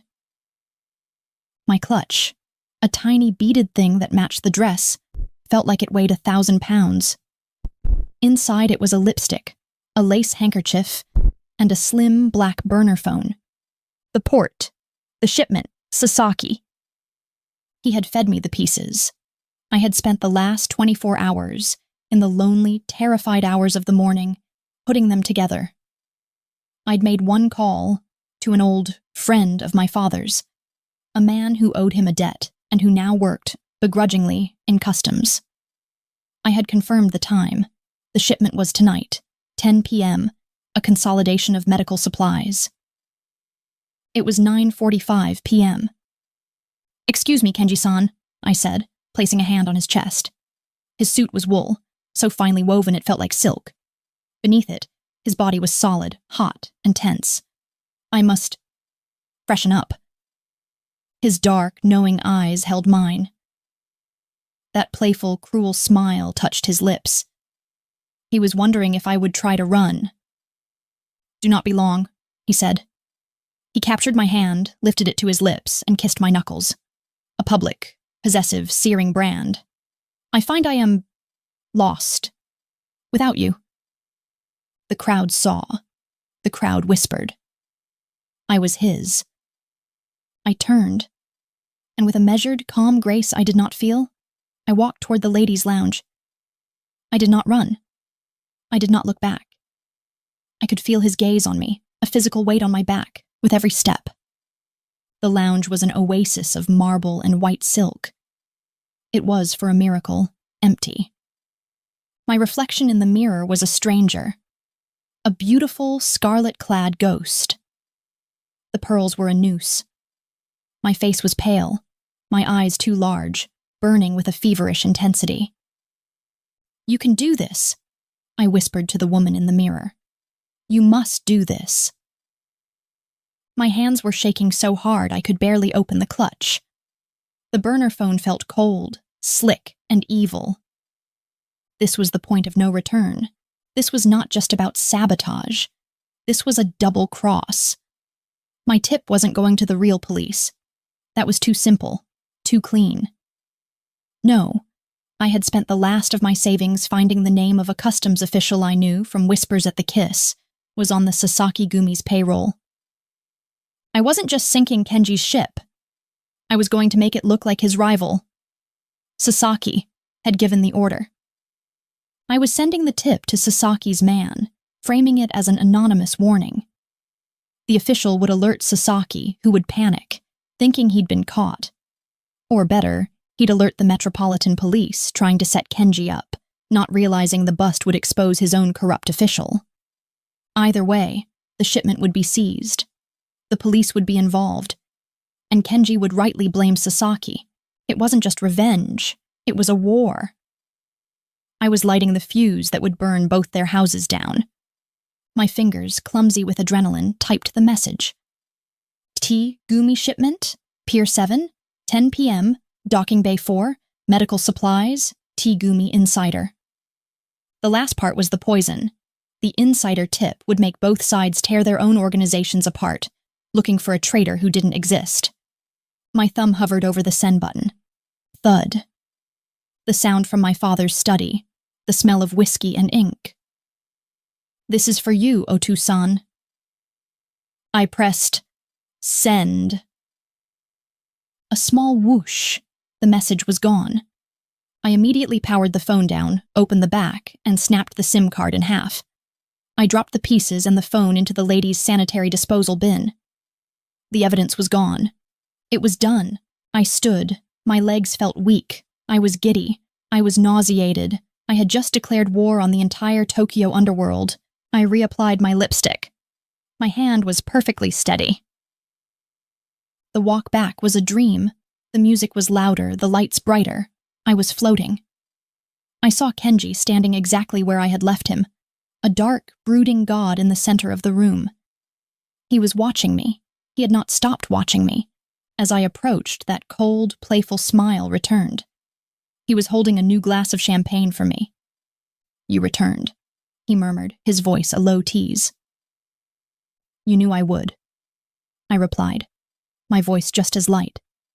I was high on the act, drunk on the power. "I did," he said, "because you are a good girl, Hina. You always come when you are called." The arrogance of it, the blindness, it made me want to laugh. He pulled me onto the dance floor. It was not a request. His hand, hot and heavy, splayed across the small of my back, his fingers pressing into my skin, burning me through the thin silk. His other hand engulfed mine. We moved. He was a terrifyingly good dancer. He led with an absolute, uncompromising grace. I was not his partner. I was an extension of his will. He spun me, pulled me close, our bodies flush from thigh to chest. The tension that had been a spark was now a raging bonfire. My body, the great, stupid traitor, was alive, humming. I hated him. I hated him. And I had never been more aware of another human being in my life. "You look beautiful tonight," he murmured, his lips brushing my hair. "You dressed me, Kenji-san," I breathed, tilting my head back. "So I did." He spun me, a slow, intoxicating turn, and then pulled me back, hard, against his chest. His face was in the curve of my neck. I could feel his breath, hot and sharp on my skin. "But you have been distracted," he whispered, his lips so close they were almost, but not quite, touching my ear. "It is a large party," I parried. "It's not the party." He pulled back, just enough to look me in the eyes. The playful light was gone, replaced by an intensity that was cold, sharp, and utterly terrifying. "You're waiting for something." My blood turned to ice. He knows. I don't know what you mean," I stammered. The first real fear, the panic, began to claw at my throat. "Don't you?" He smiled. It was not a smile. It was the baring of teeth. "You look beautiful tonight, Hana." My heart stopped. It did not just pause. It did not stutter. It stopped. My lungs ceased to function. The air in the ballroom was suddenly too thin to breathe. He had not said Hina. He had not said Hina-chan. He had said Hana. "Did you think I wouldn't find out?" he whispered, his hand on my back tightening, his fingers digging in like claws, bruising me. "Did you really think you could play in my world and I wouldn't look?" Inoue-san. Inoue-san. The name hit me like a physical blow. It was the sound of my father's ghost. It was the sound of my life, ending for the second time. I stumbled. My composure, my 10 years of training, my perfect Hina mask. It didn't just crack. It shattered. He was the only thing holding me up. His grip was iron. You. I couldn't speak. I was choking on my own name. What?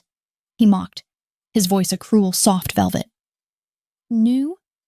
Of course I knew. I've known. I was just waiting to see what you would do, to see how far the little mouse would go. He looked disappointed. And this was it? A phone call?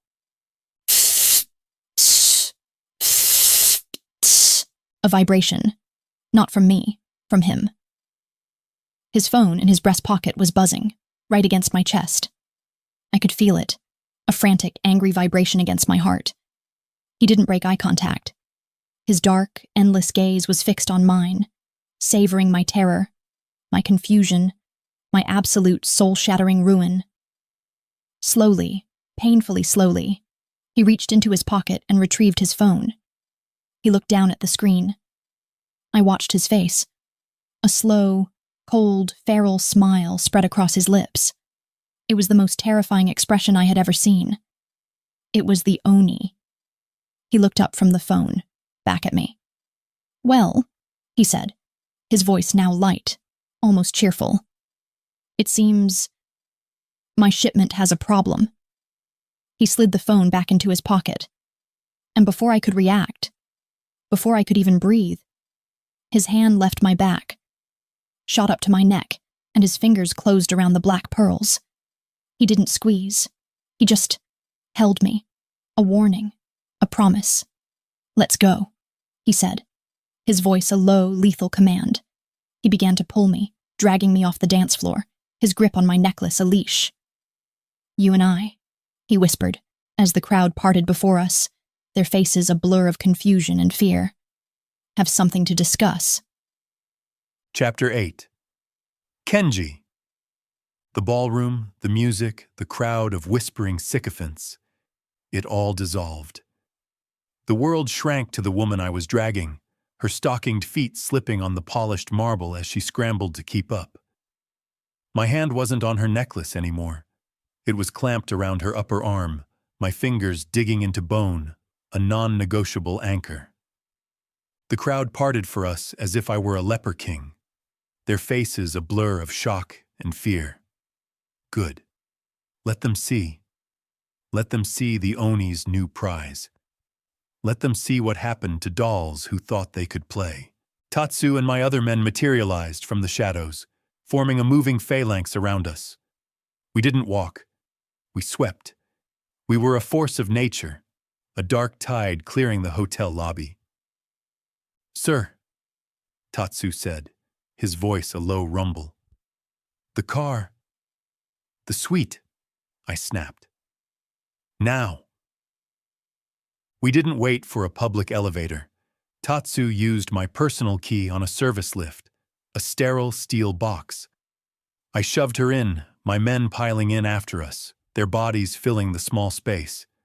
There was no air, only the scent of her perfume, jasmine and fear, and the coppery tang of my own adrenaline.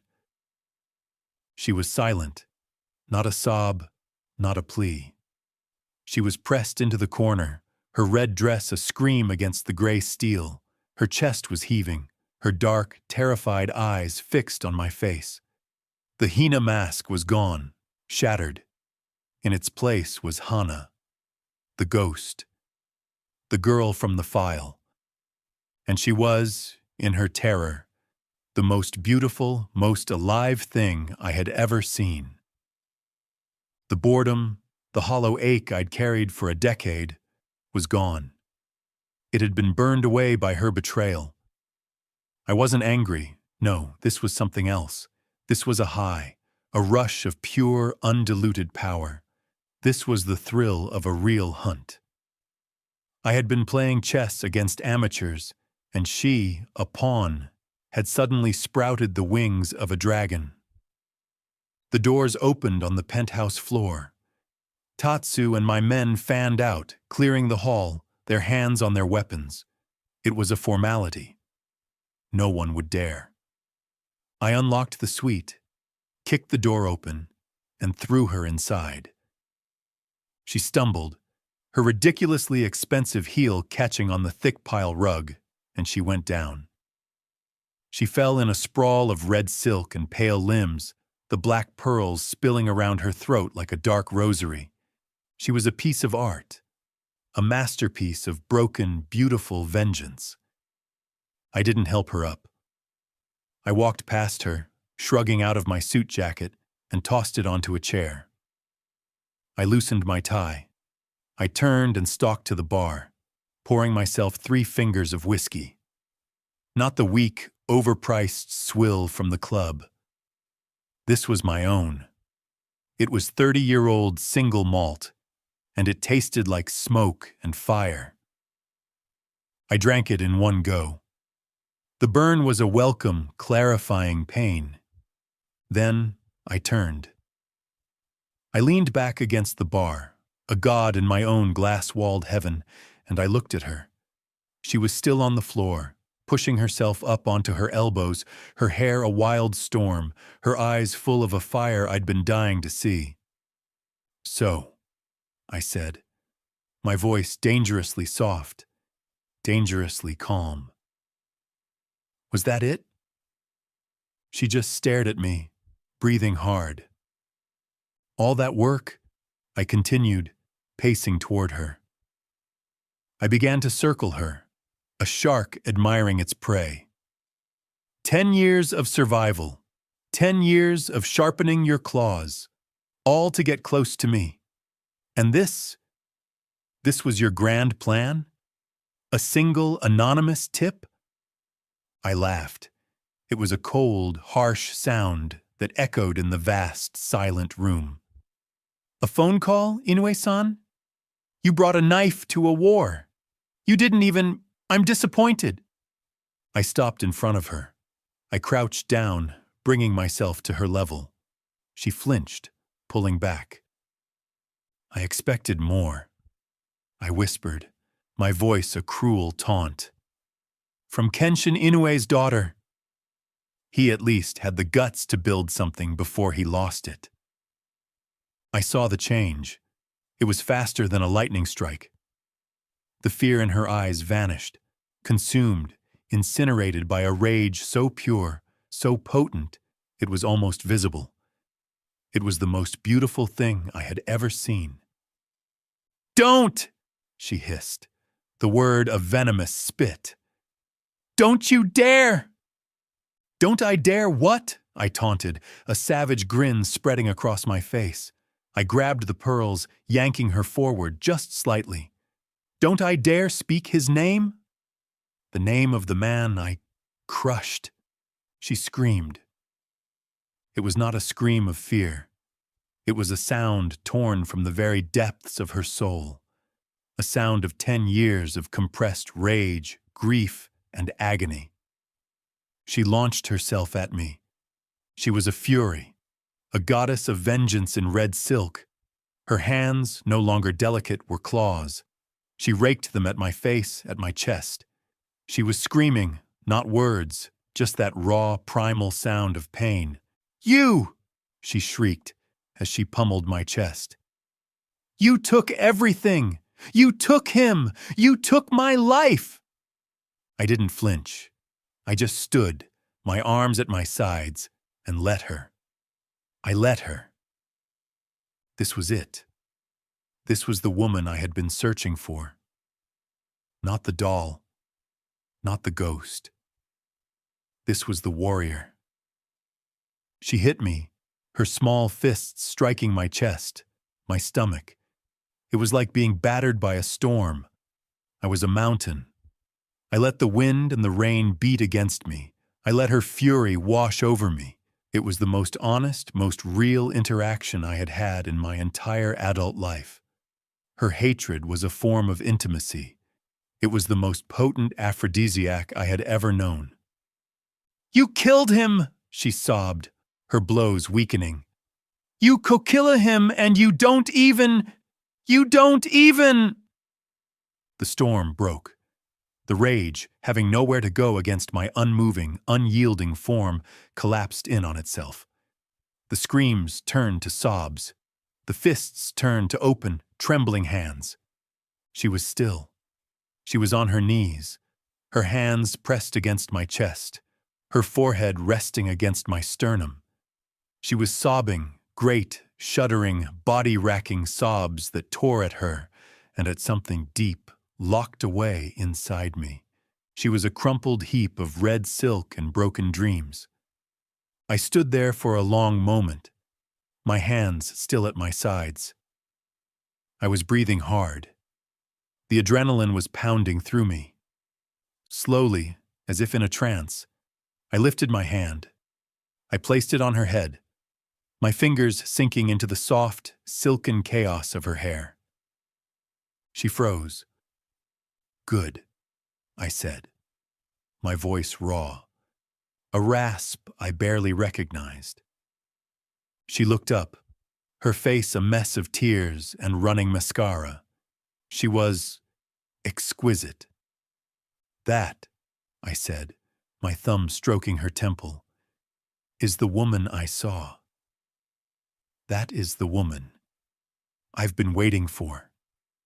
Not the doll." I was about to pull her to her feet. I was about to tell her, I don't even know what, that the game was just beginning, that I would never let her go. but the door to the penthouse slammed open. "Sir!" "Tatsu." He never raised his voice. He never entered without permission. My hand dropped from Hana's hair. My head snapped up. The Oni was back in an instant. The strange, intimate moment shattered. Tatsu was in the doorway. He was pale. "Sir," he said, his voice tight, panicked. "The port! It's a disaster."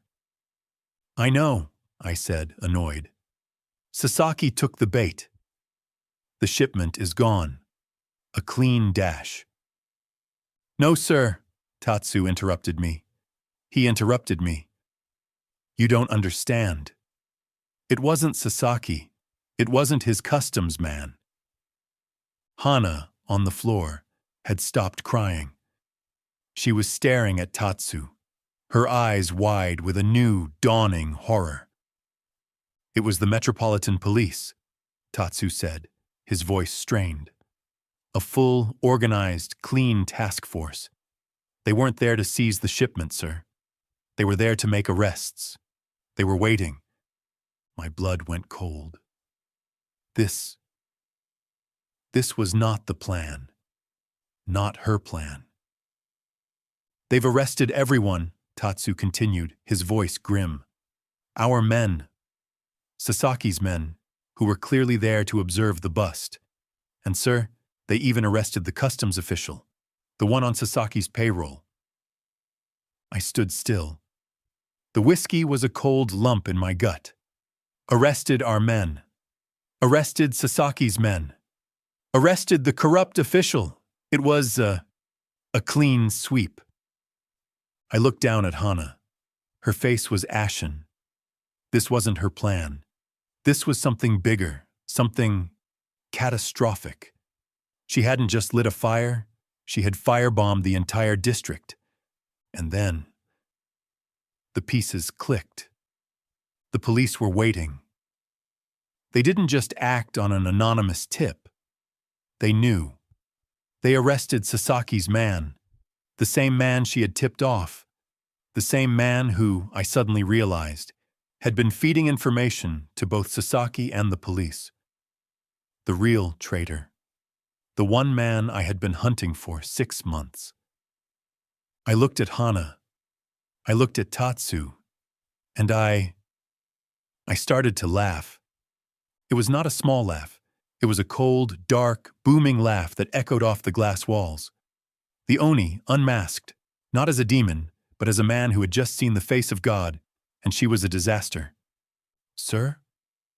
Tatsu said, his hand on his weapon, clearly thinking I had finally, truly lost my mind. "You," I said, turning to Hana. My voice was full of a dark, manic, ecstatic glee. "You magnificent, catastrophic, brilliant little fool!" I stalked toward her. I grabbed her by the arm, yanking her to her feet. She was a rag doll, her eyes wide with terror and confusion. "You didn't ruin me, Hana," I said, my face inches from hers. "You just inadvertently exposed the one true traitor in my organization, the one man I couldn't find. The one leak that was draining me dry. I was in her debt. A dangerous, violent, all-consuming debt. You didn't ruin me," I whispered, my voice a feral growl. "You just might have saved my entire fucking organization." I pulled her closer, my hand sliding from her arm to her jaw, my thumb pressing against her pulse. It was frantic, a hummingbird's wing. "Now," I said, my smile dropping, the cold, hard reality slamming into place. "The police are hunting for the anonymous informant, and the Yakuza, all of the Yakuza, are hunting for the person who brought the police to our door, the person who declared war." Her eyes were wide, trapped. She understood. I pulled her flush against me, my arm wrapping around her waist, claiming her, branding her. You just made yourself the most wanted woman in Tokyo. I whispered, my lips brushing her ear. You are trapped, Inoue-san. I pulled back, forcing her to look at me. You're mine. Chapter 9. Hana. The penthouse with its glass walls and dizzying view had been a cage. This was a tomb. I wasn't in the sleek black Lexus. Tatsu, his face a mask of granite and cold duty, had separated me from Kenji at the hotel's service entrance. While Kenji was presumably swept away in his armored luxury, I was bundled, my head unceremoniously pushed down, into the back of a black windowless van. I was no longer a guest. I was cargo. The drive was silent and, from the winding, uneven roads, long. When the van's doors finally rolled open, the air was different.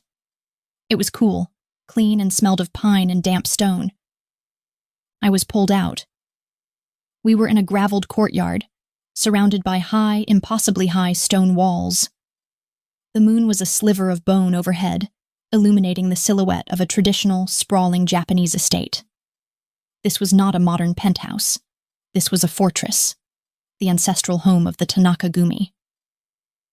This way, a guard said. He didn't touch me, but his presence, and that of the other man, was a physical force, herding me across the gravel, which crunched with an unnervingly loud, funereal sound. Heavy wooden doors, bound in black iron, were opened from the inside. We walked through silent, dark wood corridors that felt ancient. The floors, polished to a mirror sheen, reflected my blood-red dress, making it look like I was wading through a river of gore. Finally, a shoji screen slid open. A hand on my back, not gentle, shoved me inside. The screen slid shut, the thud of the latch a final, definitive sound. A cage door slamming. I was alone. The room was exquisite. It was a prison designed by a poet. The tatami mats were new, smelling faintly of sweet grass. One wall was a priceless silk screen depicting a serene, snow-capped mountain. The other wall was glass. It looked out onto a private karasansui, a dry garden of raked white sand and black moss-covered stones, all lit by a single artful spotlight. It was beautiful. It was sterile. It was a cell. My reflection in the glass was a ghost in a party dress. I was still wearing the red silk. I was still wearing his pearls. I was a jarring, garish splash of blood in this temple of serene, calculated emptiness. The adrenaline was gone now, the high-octane thrill of the strike, the terror of the confrontation. It had all evaporated, leaving behind a cold, hollow, stomach-churning dread. My plan. My perfect 10-year plan. It hadn't just failed. It had exploded, taking me with it. I didn't just sabotage a deal. I didn't just start a war between Kenji and Sasaki. I had, in my arrogant, idiotic quest, brought the entire Metropolitan Police down on all of them. I hadn't just exposed Kenji's traitor. I had exposed myself. The police are hunting for the anonymous informant. And the Yakuza, all of the Yakuza, are hunting for the person who brought the police to our door. Kenji's words. I was a dead woman. If the police found me, I'd be a material witness, buried in a system that would chew me up and spit me out. If the Yakuza found me, Sasaki, the elders, anyone, my death would not be quick. It would not be clean. They would make an example of me. I wrapped my arms around myself, a violent shiver racking my body. The red silk was thin, useless against the sudden, penetrating cold. And Kenji. He had laughed. He had called me magnificent. He had grabbed me, claimed me, and saved me. The monster who had destroyed my life had, with that same possessive, brutal power, just saved it. Why? The question was a torment. It was a hook in my brain, twisting and turning. Why protect me? He knew. He'd known. He'd known who I was, and he'd played with me, toyed with me, let me walk into his gala wearing his pearls, all while knowing I was there to destroy him. I had been so focused for so long on the pure, cold, diamond-hard clarity of my hatred. It had been my guiding star, my fuel, my only reason for living. And now, it was gone. It wasn't that I didn't hate him. I did. I loathed him.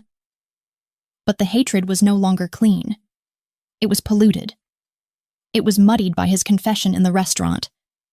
It was confused by that searing, electric, traitorous pull I felt when he was near. It was shattered by the look in his eyes when he'd called me brilliant for ruining him. My hatred, the one thing I trusted, was now a confused, ugly, terrifying mess, and I, floating without my anchor, was utterly, completely lost. I sank to the tatami, my legs giving out. I didn't cry. I was beyond tears. I was hollow. A doll, finally and truly broken. I don't know how long I sat there. An hour. A lifetime. The shoji screen slid open. I didn't look up. I didn't have to. The air in the room changed, just as it had in the club. The temperature dropped. The air grew thicker, heavier, charged with that same intoxicating and terrifying energy. He was here. He was silent. I could hear the soft, almost imperceptible rustle of his clothes. He was no longer in his bespoke suit. "Look at me." His voice was not the playful, cruel one from the gala. It was not the raw, confessional one from the restaurant. This was a new voice. It was quiet. It was cold. It was the voice of absolute command. Slowly, I lifted my head. He was standing in the center of the room. He'd changed. He was in a simple, dark blue yukata, tied loosely at the waist. His hair was damp, slicked back from his face. He looked like a samurai, a warlord from another, more brutal age. There was a fresh, angry red cut on his jaw, and a new, blossoming bruise on his cheekbone. He had been in a fight. Not a verbal one. A real one. He was just watching me. His gaze was heavy, unreadable. "The situation," he said, his voice a low, flat rumble, "is complicated." "Complicated," I repeated, my voice a dry, broken rasp. I exposed your traitor. You laughed." "Yes," he said. He walked, not toward me, but toward the glass wall, pacing, his movements as fluid and dangerous as a panther's. "You did. You handed me his head on a platter. My father was impressed." "Your father?" I spat. "The Oyabun, the man who had given the order to his monster son. He is a traditionalist," Kenji said, staring out at the garden. "He was impressed by my brilliant move to root out the traitor." "Your move?" I whispered, the blood draining from my face. "Of course." He turned, and his smile was a cold, sharp blade. "You didn't think I would tell him the truth, did you? That my new toy had accidentally declared war on the entire Tokyo underworld?" He stepped toward me. "No, I took the credit. I am the brilliant, ruthless Oni, who sacrificed a shipment and a dozen of his own men to expose a rat." He was in front of me now, looming. I was still on the floor, and he was a mountain. "But," he continued, his voice dropping, "my father is not a fool. Nor are the other elders. The police are now involved. They are sweeping the city. An anonymous informant has given them cause. And when the Yakuza are inconvenienced, they demand a price. They demand blood." He crouched down, just as he had in the penthouse. His face was inches from mine.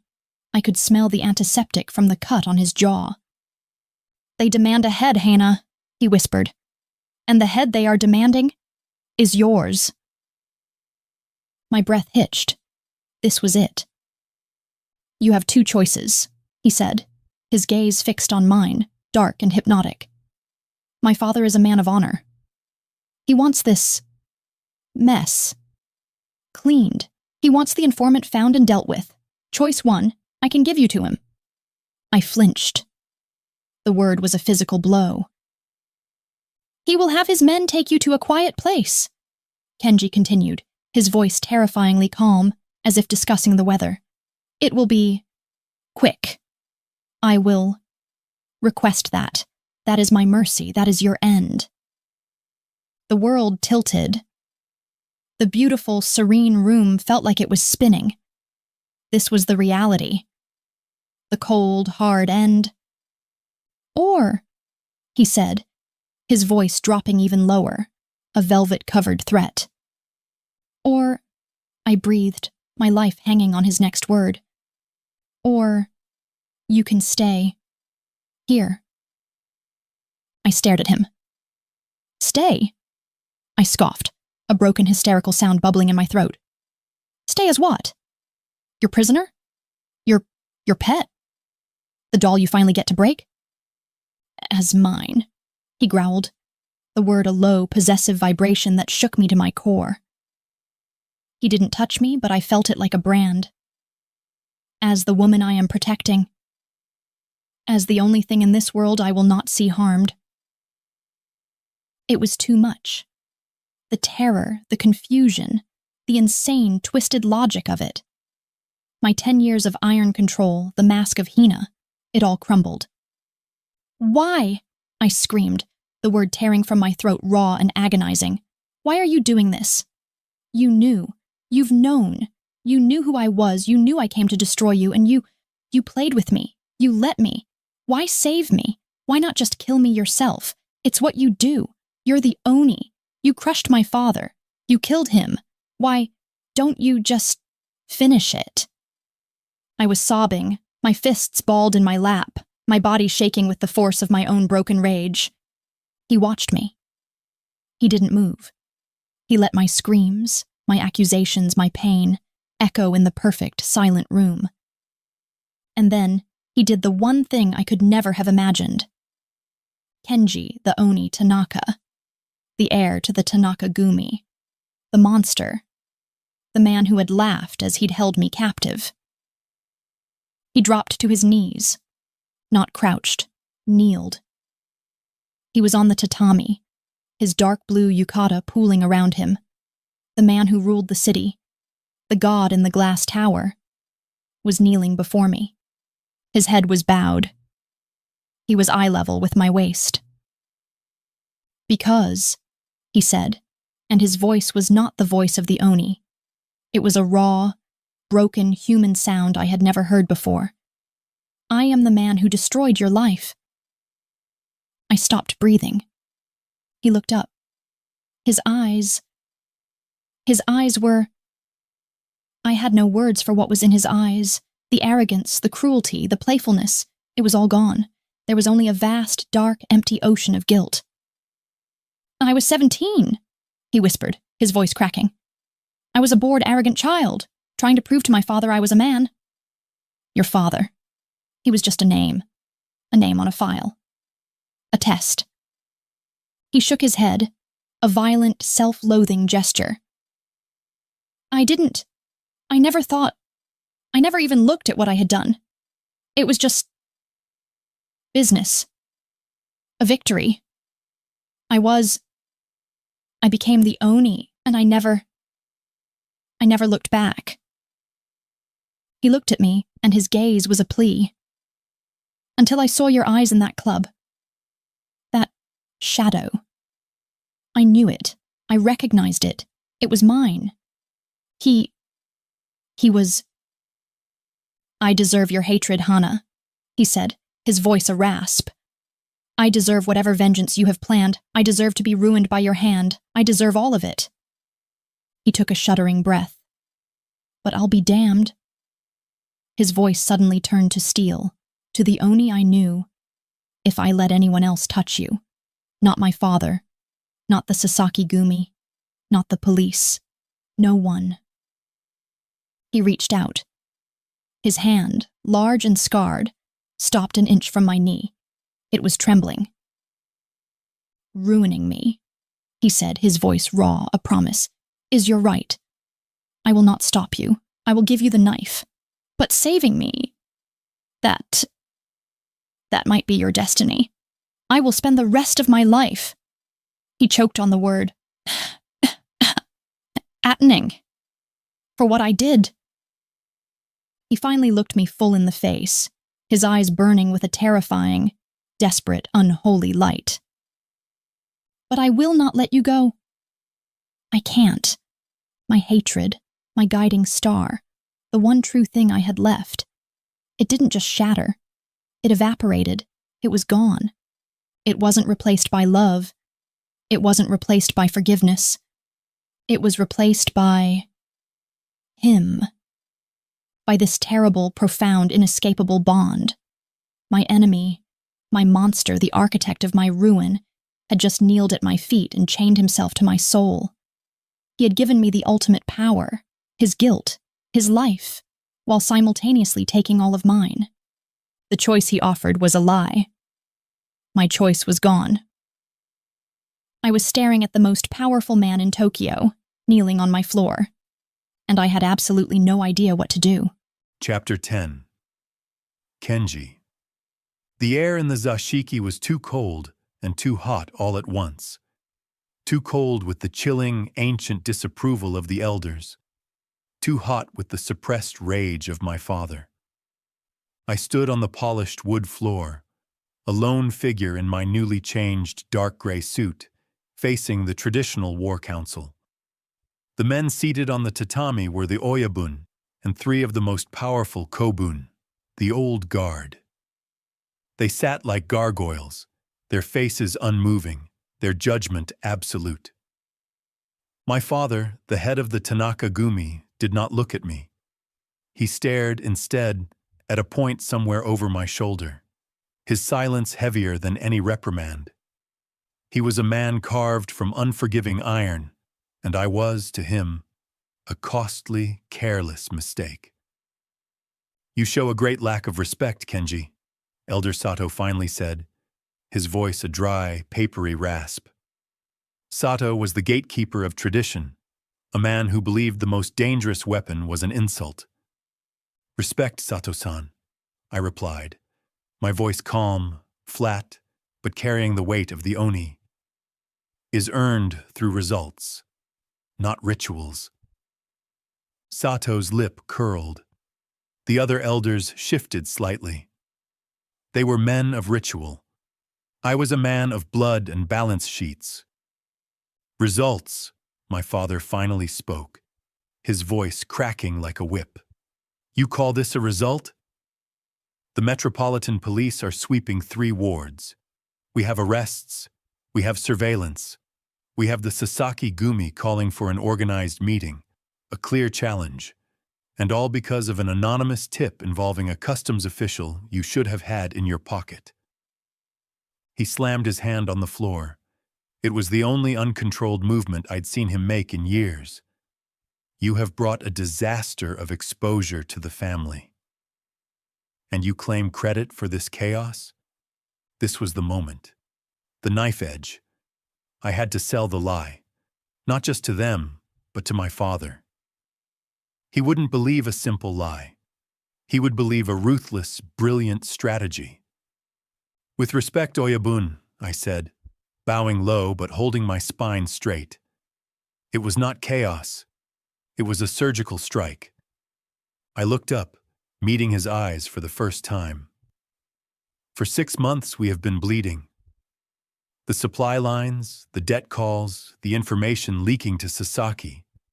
Someone on the inside was feeding them every move. I suspected the customs official. I knew he was on Sasaki's payroll, but I also suspected the mole was higher." I paused, letting the silence draw tight. The shipment was bait. I let it be known, through carefully placed channels, that the entire run was being moved. The real purpose of the shipment was not the merchandise. It was to see who moved against me first. "Sasaki moved," Elder Sato scoffed. "Sasaki moved stupidly," I corrected. "But the police? They moved with too much precision. They arrested Sasaki's men, yes, but they also arrested the customs official. Why? Because the real traitor, the man who was leaking the information to Sasaki, thought I was about to bust his handler. He panicked. He tipped off the Metropolitan Police, thinking he could set up Sasaki, make it look like a rival operation, and hide his own hand. I straightened to my full height, my voice gaining strength, taking on the commanding roar of the Oni. He didn't know he was exposing himself to the police and confirming my suspicions. I lost a shipment. I saved the family from a serpent nesting in our own walls. I let the logic sink in. It was impeccable. It was cold. It was terrifying. And it was exactly the kind of move the Oni would make. The elders looked at each other. They nodded, slowly. The calculation in their eyes shifted from disapproval to reluctant awe. They loved the bloodless strategy. But my father, he knew me too well. He saw the gleam in my eye. He knew I was lying, not about the result, but about the intent. He knew I had played with fate. And the source of this anonymous tip, he demanded, his eyes narrowing to slits. The police have caused untold noise. They demand blood. They demand the head of the informant who brought this heat upon us. Here was the price. The final defense. Hana. There is no informant, Oyabun, I said, my voice heavy with conviction. There is only me. The room went silent again. I acted alone, I stated. I managed the entire operation. The information came directly from me. It was placed through a disposable channel, one that cannot be traced. I looked directly at the man who had given me the name Oni. The one responsible for the chaos is me. I bowed, deep and low. I accept full responsibility, and I will pay the shame. Sato looked triumphant. Then the sacrifice must be proportional. You have caused the family great loss of face and great financial damage. You have disrupted the balance. Name it, I said, without looking up. You will formally apologize to the neutral clans for the disruption in trade, and you will cede control of the Kawasaki Port District permanently to the Saito-gumi. The transaction must be completed before dawn. Kawasaki. My prize. My ticket to full succession. It was worth billions. It was the hub of my legitimate operation and the foundation of my power. I had destroyed a family over a textile company. Now I was giving up an empire for a single, terrified woman. Agreed, I said. It was instantaneous. Final. I straightened. The matter is settled. I will complete the transaction by sunrise. My father did not argue. He simply stared at me, his eyes filled with a deep, bottomless contempt. Contempt for the son who had just ruined his own position. Contempt for the son who was weak enough to pay such a price for a secret. 40 minutes later, I was back in the Lexus. The city was quiet. Tatsu was driving. The air in the car was thick with unspoken tension. The papers are drawn up, sir, Tatsu finally said, his voice flat. Kawasaki is gone. It's a bloodletting. The Saito-gumi will absorb everything. I looked out the window. It is a business loss, Tatsu. Nothing more. Sir, Tatsu pulled the car over onto a deserted overpass, overlooking the sprawling lights of the industrial district. He turned, his gaze hard. I'm your friend, not your servant. You gave up a quarter of your power for her. Don't be a fool, I snapped. It was for the organization. The traitor was higher up than we thought. He needed to be exposed. The police gave us the cover. You could have used that truth to destroy Sasaki, claimed the trader's assets, and kept Kawasaki. Tatsu countered, his voice low, intense. You chose to protect the girl. You chose to protect her from the elders, from the police, from your father. You took the blame and the debt onto yourself. He was right. He saw the truth, the raw, brutal, unforgivable truth. I made a choice, Tatsu, I admitted, staring out at the distant glow of the city lights. My fingers tightened on the leather of the seat. 10 years ago, I destroyed something perfect for no reason. For an insult. For the sake of a name. I crushed a life I didn't even see. I turned to him, the weariness of the last few days settling on me like a shroud. She is the debt, Tatsu. She is the guilt I have been carrying. I thought I was bored. I was just empty. She is the only thing that has made me feel anything since I was 17. I leaned back, closing my eyes. I spent my whole life building an empire on fear. She's the first thing I've ever wanted to build on something else. On truth. On atonement. Tatsu stared at me for a long moment. Then he sighed, a sound of profound resignation. Then let us hope your atonement is worth the price of an empire, Tanaka-sama. We arrived back at the compound just as the first sliver of false dawn was stretching across the sky. The old stone walls looked grim, silent, and unforgiving. I walked the ancient corridors alone. My feet made no sound on the polished wood. The silence of the house was absolute. I walked toward the prison room, the place where the only woman who had ever mattered was waiting. I slid the screen open. She was asleep.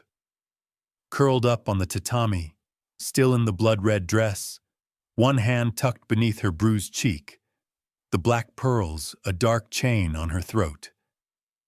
She looked small, vulnerable, a broken bird, finally safe inside the falcon's nest. The guilt was a physical pain in my chest. I had done this to her. I had created this broken, desperate beauty. I sat on the tatami, placing myself between her and the window. I didn't touch her. I just watched her breathe. Her eyes flickered open. They were still clouded with sleep, then terror, then recognition.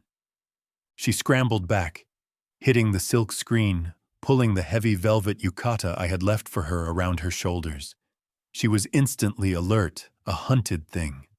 "You're back," she whispered. Did your father agree?" I nodded, the movement stiff.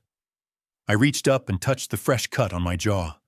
It was throbbing, a reminder of the fight I'd had to wage, not with the elders, but with myself. "It's done," I said, my voice raw with exhaustion and triumph. "You're safe." "My father, no one can touch you. You are under the protection of the Oni. You are mine." I looked at the black pearls around her neck. They were the symbol of my theft. "I paid the price," I told her, my eyes holding hers. "I paid it in full. I lost my most valuable asset. My father disowned me for the sacrifice. But you are safe." I lifted my hand. It was trembling, just slightly. I held it out to her. It was scarred, powerful, and now, strangely, begging. "The choice I gave you before was a lie, Hana," I said, using her real name, tasting the forbidden sweetness of it. "It was the choice of a monster. This is the real one. Stay. Not as my prisoner. Not as a doll.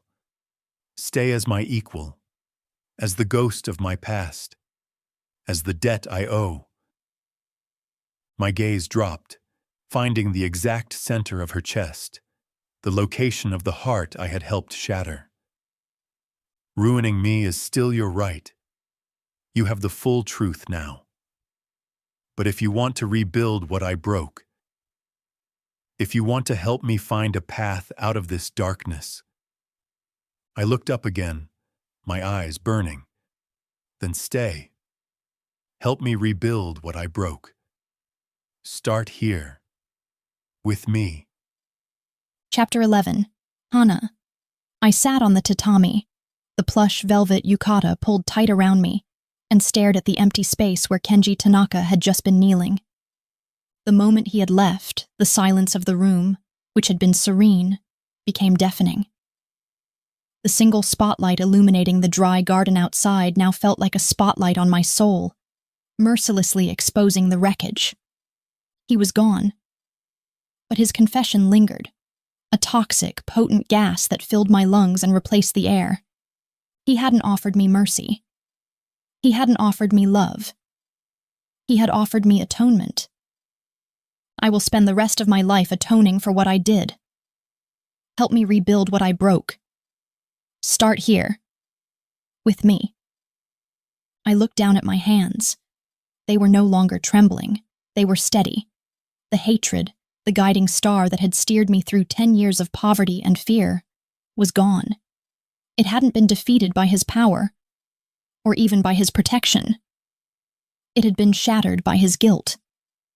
He had taken the crushing, unbearable weight of my trauma, and, in a single, desperate, reckless moment, claimed it as his own. He hadn't just saved my life. He had redeemed the meaning of my suffering. He made it matter, not as an empty act of arbitrary cruelty, but as the foundation of his own agonizing redemption. My vengeance felt small, petty. What good was destroying him now, when he had already destroyed himself for me? If I pushed the knife into his heart, it wouldn't feel like justice. It would feel like an execution, a cheap, final, unsatisfying theft. I stood up. I began to pace the perfect, fragrant tatami. I was no longer crying. The sorrow was gone, replaced by a cold, frightening clarity. The man had faced down his father, faced down the elders, and paid the price of an empire, Kawasaki, to protect me. He had taken the blame for the chaos I caused, saving the organization he was meant to inherit, purely to secure my survival. He didn't just want me. He needed me to be safe to prove that he was not the monster his father created. He was offering me a gilded cage, yes, but it was a cage he was also willing to enter with me. He was offering a life of protection, of comfort, of silent penance. He was offering me the power to ruin him, a passive, slow destruction by guilt and presence. And that was where I found the new, terrifying core of my resolve. I didn't want a passive destruction. I didn't want a silent penance. I didn't want to be a beautiful, well-fed ghost in a corner of his compound, forever watching him bleed from a wound I had inflicted. I wanted more. I walked to the shoji screen and yanked it open. The guards outside, two stone-faced men in dark suits, didn't flinch, but their eyes widened slightly at the blatant breach of protocol. I didn't care. I need to speak to Kenji-san, I commanded. My voice was no longer Hina's silk, and certainly not the frightened girl's shriek. It was low, steady, and carried the unshakable certainty of a woman who had just realized her true value. It was over an hour before he returned. The sun had broken the horizon, casting the compound in a harsh, cold light. He looked worse than before. The suit was wrinkled, his jaw bruise looked deeper, and his eyes were bloodshot from exhaustion and the endless tension of the night. He was carrying the weariness of a 1,000-ton debt. He walked into the room, not with the fluid grace of the Oni, but with the heavy, exhausted gait of a man who had just paid the price for a piece of his soul. He stopped in the center of the room. He didn't sit. He looked at me, waiting. I was standing by the glass wall, the faint golden light of dawn hitting the black pearls at my throat, turning them into cold, hard jewels of reckoning. "I need your answer, Hana," he said, his voice flat with depletion. I cannot hold off the elders forever, and the police are still searching. I looked at him, at the man who had crippled his own power structure for me, the man I was meant to hate. "You're a fool, Kenji Tanaka," I said. The words weren't hateful, they were simply a statement of fact. He didn't flinch. "I am." "What is your choice?" "Your atonement," I began, walking toward him, my bare feet silent on the tatami. "You bowed to the elders. You gave up Kawasaki. You accepted the shame." I stopped inches from him. I had to tilt my head back to look into his eyes. "That's not atonement, Kenji? That's weakness. That's punishment. You think that's enough to pay the debt of a man's life, the destruction of his family, the shame of his daughter." He stood absolutely still, his massive frame radiating heat and tension. He looked like he wanted to argue, but the raw honesty in my voice stopped him. "No," he whispered, "it is not." "Then why did you do it?" "Because," he said, his gaze dropping to my lips, then snapping back to my eyes. "It was the only way to keep you alive. And I cannot live without seeing you, Hana, even if you hate me." The vulnerability of his confession was a terrible, beautiful thing. And I used it. "Then your sacrifice is incomplete," I declared. My voice was suddenly hard, laced with the new, terrifying ambition that had replaced my hatred. "You want to pay the debt? You want to atone for what you broke?" I lifted my hand. I didn't touch him. I pointed instead to the pearls. "You didn't just destroy my father, Kenshin Inoue. You destroyed a business, a legitimate company, the legacy of an honest man." His breath hitched. He finally understood. "Your offering is a cage, Kenji. It is security. It is comfortable, silent death. But I am not here for death. I am here for life. I am here to rebuild. I am here for my father's name." I met his gaze, my eyes blazing with the same furious, terrifying intensity he had shown me in the club. "You want to fix the past? Then build a new future, a legitimate one, with me." I took a step closer, crowding his space. "I don't want a protected room in your fortress. I want my company back. I want my name restored. I want you to use the power you have, the legitimate power you sacrificed Kawasaki for, and build something real, something that stands in the light." He was breathing hard, the exhaustion in his eyes slowly being replaced by something wild, feral, and utterly captivated. You want a business," he managed, his voice hoarse. "You want a legitimate partnership." "I want the debt paid, Kenji," I corrected. "I want to take all the blood and shame you carry and turn it into steel. You need a path to legitimacy to save your future. I need a path to my past to save my soul. Our interests are aligned." I leaned in, my voice dropping to a dangerous, intimate murmur. "Your atonement is not to ruin yourself for me. Your atonement is to build an empire with me." The air between us crackled, thick with promise. This was the true nature of our chemistry. Two broken people, bonded by violence, finding salvation in a common, impossible goal. He reached out. His hand brushed the bruise on his jaw, the one he'd gotten protecting my secret. He looked from the bruise to my eyes, to the pearls. "A business," he repeated, a slow, terrifying smile spreading across his face. "A legitimate one, a business founded on the death of another man's work. You are brilliant, Hana Inoue. Absolutely magnificent." He chuckled, a dark, low sound of pure appreciation. "And dangerous. The most dangerous woman in my city." He reached out, his hands covering my shoulders, his grip a statement of eternal possession. "I accept your terms," he said. "Every last one of them. The debt is paid when you say it is paid. The company is yours. The work is ours." I wasn't done. The final piece of the contract. "One more thing, Kenji-san. I said, my chin lifting in a gesture of pure, unadulterated command. I will not be your wife, hiding in a compound. I will not be your kept woman. I will not be your equal, hidden in a room. I held his gaze, my own eyes challenging the dark, stormy sea of his. I will be your queen, I declared, standing by your side. In the light, the one woman who cannot be touched because she is a part of the Oni. Do you understand? I am not a ghost. I am a warrior. His eyes widened slightly, the challenge accepted. The Oni was faced with a new, beautiful demon, his equal in ambition and fire.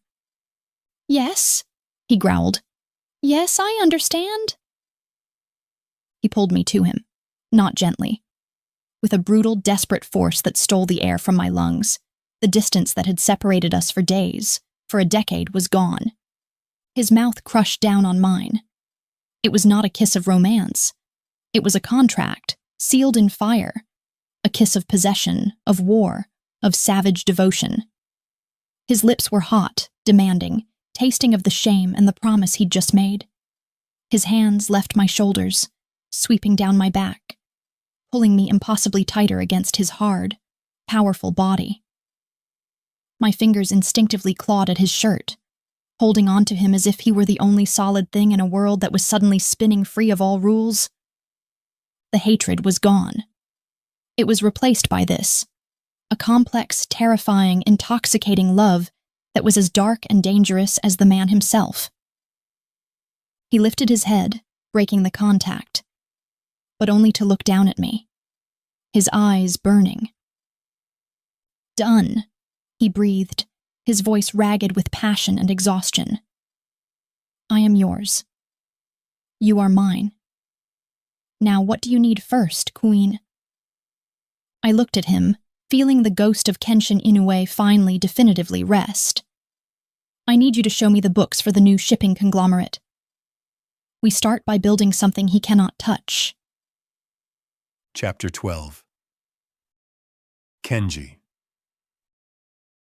The nameplate was simple, minimalist, cut from a single sheet of brushed steel. It read, Inoue Tanaka Holdings. I sat in the observation lounge, 2 fingers of cold water in a tumbler, watching my wife work. 1 year. A year of bloodless, legitimate war.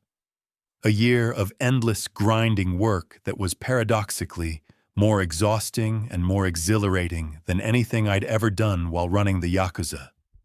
There were no swords here, only contracts. No gunfire, only closing arguments. And she, Hana, my queen, was the general. She stood at the head of the immense mahogany boardroom table, facing a delegation from the Singaporean Shipping Consortium, a tough, seasoned group of men and women who thought they were negotiating with a well-funded, ambitious newcomer. They thought the man sitting in the observation lounge, me, was the silent power. They were half right. I was the power, but she was the conductor. Hana was wearing a suit of deep charcoal gray, sharp and utterly unforgiving, a severe contrast to the red silk and fragile kimonos of the past. The black pearls were gone, replaced by a simple, elegant silver pendant. A gift from me, a clean slate. She hadn't asked for the ring I'd offered her.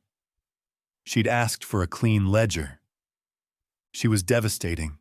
She didn't shout. She didn't threaten. She simply presented the facts, the logistics reports, the revenue projections, the detailed breakdown of the supply chain she had spent the last year meticulously cleaning and fortifying.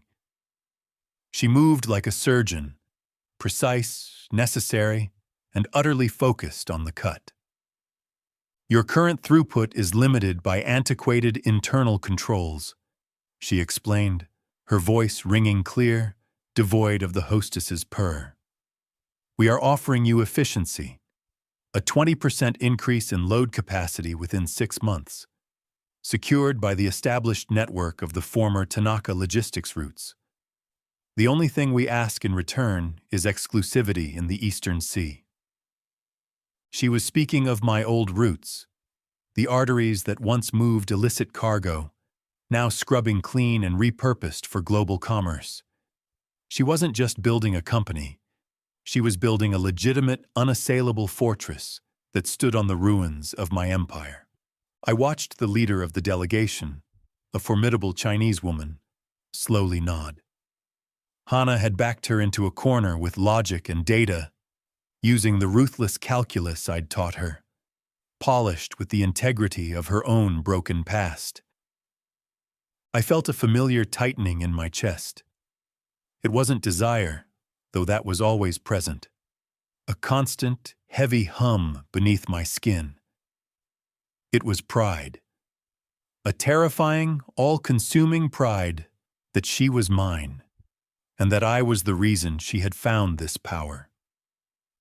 Tatsu, who now sat in an adjacent office running all of our security and legitimate transport, had asked me a year ago if my atonement was worth the price of an empire. I had given up the Kawasaki port, the key to my succession, and incurred the eternal shame of my father. I'd lost a quarter of my power. But what I had gained was incalculable. I had gained a purpose. I had gained her. I was still the Oni. The ruthlessness was still there, the cold calculation, the ability to make devastating, life-ending decisions. But now, the sharpest edge of the blade was pointed outward, protecting the fragile, growing flower of legitimacy. I was the mountain, and she was the relentless wind carving it into something beautiful. I was the shield that allowed her to stand in the light. The deal is closed, I realized, as Hana inclined her head, accepting the final papers. The room erupted in polite applause. She had won. Again. She gathered her notes, her movements economical, betraying no satisfaction. But I knew better. I saw the faint, almost invisible flush high on her cheekbones. The warrior was triumphant. She turned toward the observation lounge. She hadn't looked at me once during the entire 2-hour meeting, yet I knew she had been aware of my presence every single second. Her eyes met mine. They were no longer filled with the endless sorrow of the hostess or the furious hatred of the girl. They were sharp, clear, and challenging. We did it. She gave me a slight, proprietary smile. Not the manufactured one, but the true, quiet one I owned. It was a promise of payment, a reward for the general who had held the line. I pushed off the wall. The meeting was over. The day, however, was just beginning. Hana. The paper in my hand felt deceptively light. It was the master contract for the new Southeast Asia shipping routes, secured using the very infrastructure Kenji had built with Yakuza funds. It was clean. It was legal. It was a multi-billion-yen empire built on the bedrock of my father's ruin. A business founded on the death of another man's work. Kenji's words, a year ago. I walked out of the boardroom, the congratulations of the Singaporean delegation fading behind me. I didn't feel relief. I felt a cold, deep, unshakable satisfaction. The hatred was gone. It hadn't faded. It had been used up, refined, and forged into this Naoe Tanaka holdings.